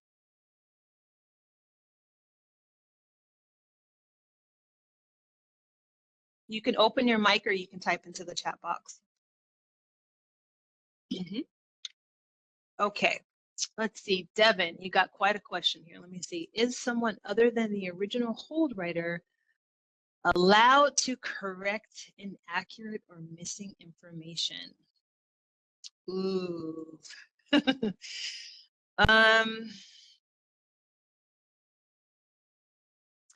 So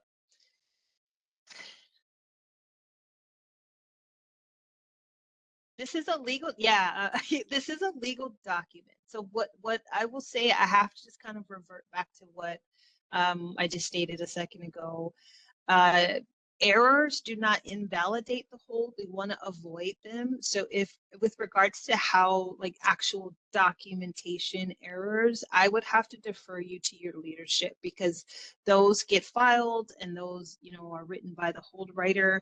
I'm not in a position to advise you on what to do as far as your organization if a document is if there's some errors. If your organization has this is what we want you to do, if this comes in, depending upon the situation, that is something I would have to defer you to your leadership. The law doesn't give any direction with regards to like, if there's a mistake, this is what you're supposed to do. That So as a clinician, I want to be able to give you a, well, you should do this, but I can't advise you on that. That would have to be more of a like a procedural question for your leadership. It seems like a simple answer, but with respect to what this training is, I can't necessarily advise you on what steps would be on how to approach that. But thank you for asking the question. I'm sure you're not the only one that would be wondering something like that. So we're definitely going to add that to our frequently asked questions list. All righty. Are there any other questions?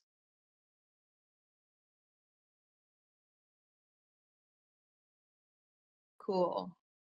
And yes, Aurora Monroe is the given name of Storm of the X-Men, whom I love. So.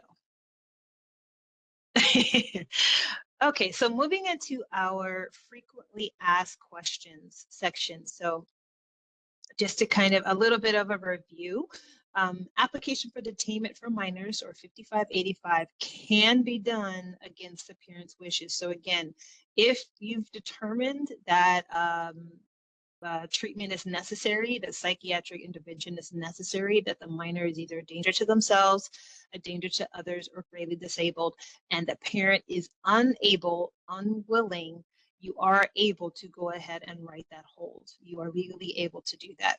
And, you know, obviously because of safety, right? Bullet 2, there is a different standard and designation for a gravely disabled minor. Yes, minors are not expected to provide for their own basic personal needs. So the question becomes, are they able to utilize? Are they refusing to eat? Are they refusing to clothe themselves? The distinction for a minor is that they're not expected to provide. The question is, are they able to utilize? And you want to pay particular attention to that distinction and make sure you understand the distinction between minor and adults. Excuse me. Number 3, an application is not a guarantee that a person would be admitted into an LPS designated hospital. Correct. An application is just that. It is an application. It is you are initiating a legal process to detain an individual or to request that a person be detained, essentially, right? Be admitted to a facility. The application is not a guarantee that they'll be admitted, but you are initiating that process by writing the application. Number 4, the application requires the completion of an advisement and notation of what language was provided on the form. Yes, you know, not only do you provide the advisement, but you have to notate what language was used to provide the advisement. Next, only county designated persons can write an application for detainment. Yes, this is the reason why this certification training exists. Only those certified, actually, so designated by certification or designated by role, which would be our police officers, only those individuals can write an application. Any person who knowingly and willfully detains a person beyond 72 hours may be held liable for civil prosecution. Yes, we only have 72 hours. AB 2275 specifies that 72 hours begins at the point of detainment. The person writing the 5150 is responsible for safeguarding the property of the detainee. Yes, and the law includes children and pets under property, or what is understood to be property. And lastly, 5150 or 5585 may be supported based on the word of a third party. Yes, supported based on the word of a third party. That party may be held liable for false statements. This is where that civil liability for providing false information comes into play. So these are the most frequently asked questions, in addition to like our newer information that's coming out with regards to SB 43. But if there are any other questions, let's see, we're going to move into the next slide here. All right, so can we talk about extended 5150? Most facilities are writing 5250, but we have started seeing requests for placement with extended holds. Kelly, if you're still with us, I might need some help here, because if we're extending the 50, if we're writing a 5250, that means that we have involved patients, right? If I'm not mistaken. Okay, let me just, okay, so can we talk about extended 5150? Most facilities are writing 5250, but we have started seeing requests for placement with extended holds. So once the 5150 expires, then the next hold would be the 5250. And the 5250 legally should only be written by LPS designated facilities. So those facilities that have been designated to provide intensive treatment. So I'm not sure, I guess I'm unclear, Devin, about the extended 5150. There's not to my knowledge any extension of a 5150. It would be the next hold. And if it's in a non-LPS facility, and let's just say it's in an emergency room, then that patient would be entitled to the AB 2275 hearing. So that might be perhaps what you're referencing. And even with that, it's a hearing. It's not an extension per se of a hold. It's just saying that the facility has probable cause to hold this person based off of the information that was provided during the hearing. So then the whole would be rewritten, or would it not be? No, I mean, we do not, San Bernardino County doesn't, you know, suggest, for lack of a better word, back-to-back 5150s. So no, it would be 15150 if it's in an emergency room, a non-LPS designated facility, then that person would be entitled to rather that AB 2275 hearing. Well, no, they're going to be entitled to that AB 2275 hearing. They can also request a writ. And again, the hearing is just a decision that determines that the facility has probable cause to hold that person based on the criteria. It's not technically an extension of the hold. It's So not a what hold. happens after if they've determined that patient meets criteria? What Mhm. happens? If it's determined that the patient meets criteria, then and honestly, that's like a little bit of a gray area in the Yeah, legislation, right? So yeah. several things could happen. It would be up to the facility's leadership to decide how to proceed. So number one, the facility might decide to go ahead and continue to hold this person because they're not in a place where they can be released, right? They're still Right. meeting criteria. So the facility may elect to go ahead and continue to hold the person. The facility might elect to offer the person voluntary if that person is in a space to accept voluntary, or if that person no longer meets the criteria, then the facility might decide to discharge that person. Well, if the person if they meet criteria, I guess what my specific question is that after they've had their AB 2275 hearing and it's been determined, yes, they still meet criteria. As the writer, there's nothing else for us to do. That's now something that's internal administrative with the hospital.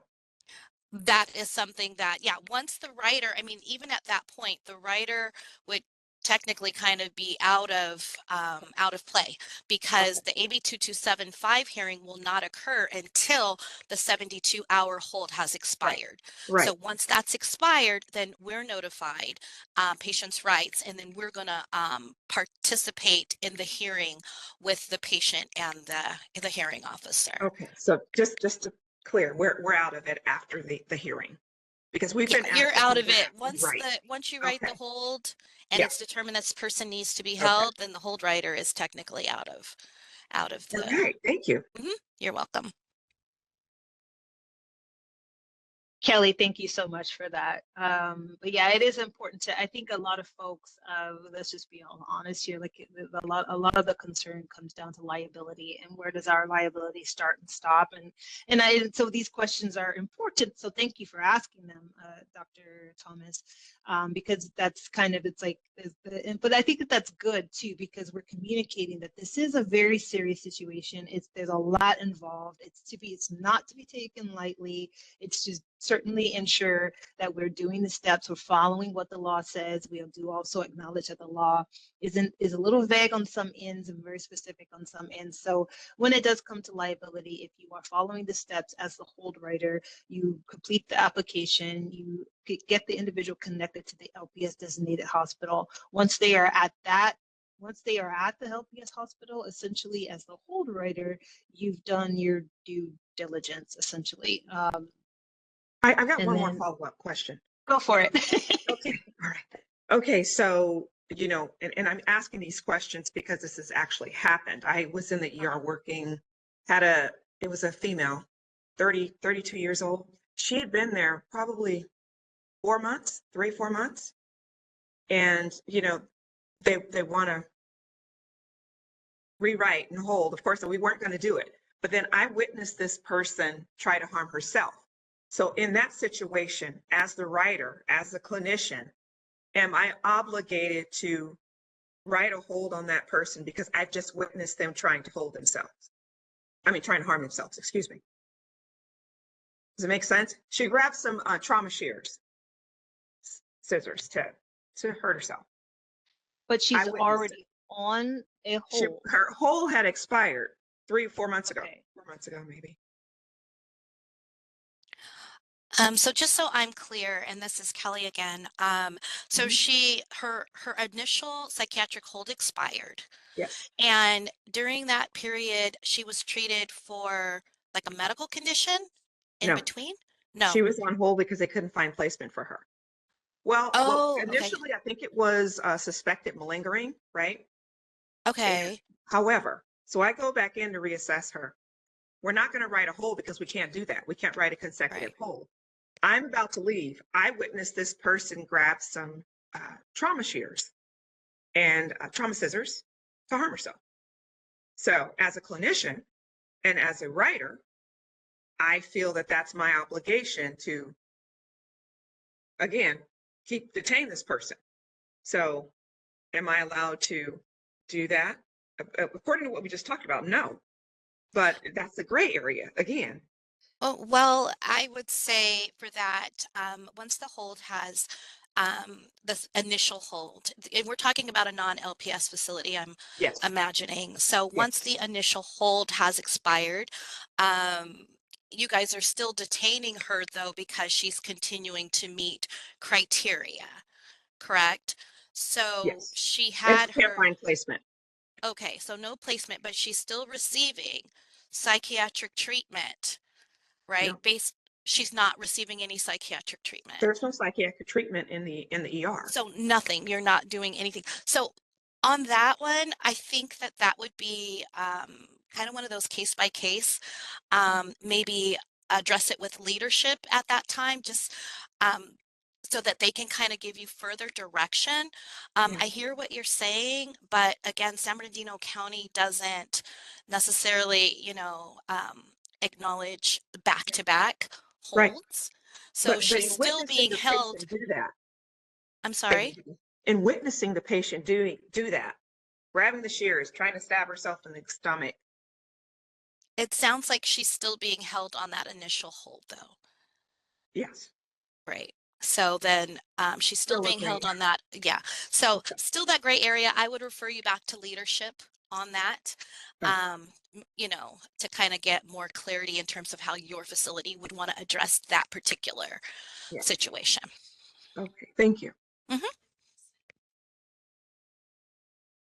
I'm sorry, Kelly. I'm trying to like follow the chat box as well here. Hang on one second. This is sort of overlapping with some of the. Thank you, Jennifer. Also, who's all for those not Jennifer Arnold Weaver is also part of our patients' rights team. She's kind of helping me out a little bit with the chat box here. I think we had a question about a back-to-back 5150. The law does not permit a back to 5150. So those should not legally, that's should not be happening.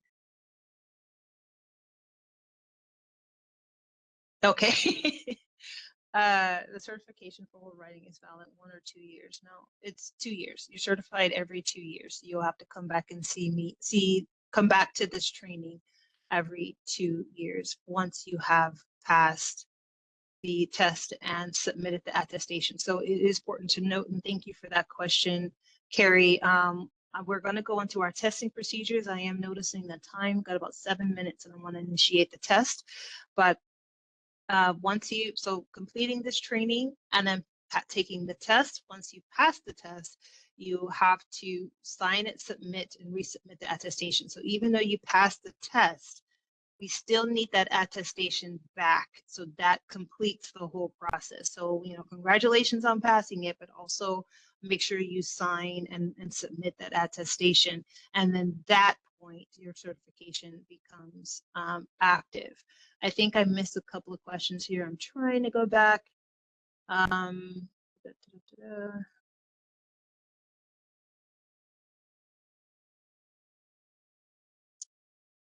Again, there is no back-to-back 5150. So once the 72-hour has expired, you're then looking at a 5250, and that involves our patients' rights team.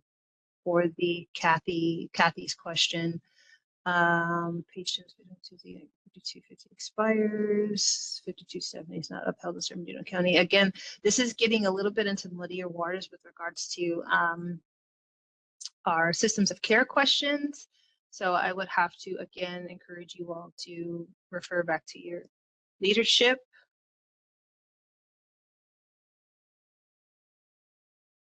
And you. Oh, okay, so Jennifer actually answered that one. Sorry about that.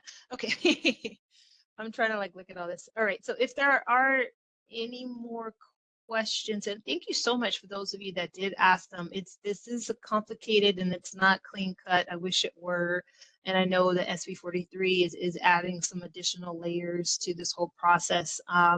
So I thank you all for those of you that have jumped on and asked questions. There's a lot of hard questions out there that, we're sort of still working on answers, to be quite honest. So thank you all for asking them. They're important. With 5 minutes remaining, I do want to move into the initiation. I just want to, the next slide is going to be the start of the test, and the test will open. So if you have any other clarifying questions, please ask now. If you are not here to take the test, you can, you don't have to stay on the training. Myself and the other folks on the WET team will stay on to answer any questions for clarification.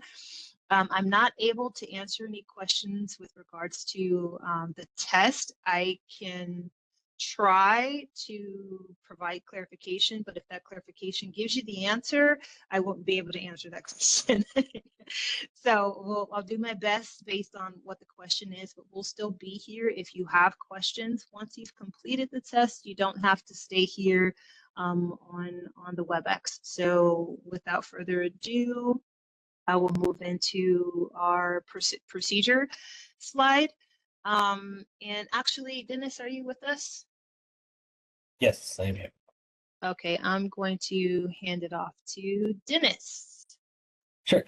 Okay, so I talked a little bit about this at the beginning. However, the test is now open. It is a Google form. So you can do it a couple of different ways. You can scan the QR code. You can type the web address that is on the screen. And we are about to put it into the chat right now so that you can click on the link as well. You will have 40 questions that you will be taking. You will need 33 to pass. And it's going to tell you how many you actually got correct. So it's not going to tell you congratulations, passed. It's not going to tell you failed. It's just going to give you the score. So as long as you have a 33 or more, you have passed. And so if you have trouble accessing the test because your agency doesn't allow access to Google, you can take out your phone, you can scan that QR code, you can access it through your phone. It is the same link, it'll take you to the same site. So if you have any troubles, let us know. We will be here in the WebEx in the chat, so you can send us a message there. You do not have to stay on this WebEx any further. If you would like, you can move on to the test, take the exam. Once you are done taking the exam, you are done for the day. You can leave from there. You don't have to come back to here to the WebEx to let us know you've completed it. If you would like to know if your results have been received, you can send us a message in the chat and we'll confirm it. We have the results and they pop up live. So you can ask us that if you would like. But from this point on, you do not need to stay on the WebEx. And good luck to you on your exam.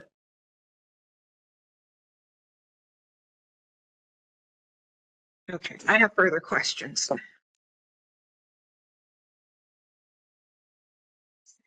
Can I ask? Are they there? Dennis? If it is regarding programming, we probably won't be able to answer those questions. You can put them in the chat and we can get you, we can get put them on our frequently asked questions and get them back to you. But if it's just kind of for clarification, we can try to. It's clarification. Okay. And of course you can't answer it, that's fine. The 5250 and the 5300 and all that, they can only be written in LPS facilities, correct?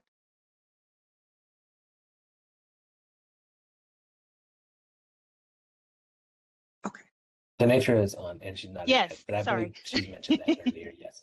Yes, okay. Just, that's all I needed. Thank you so much. Okay.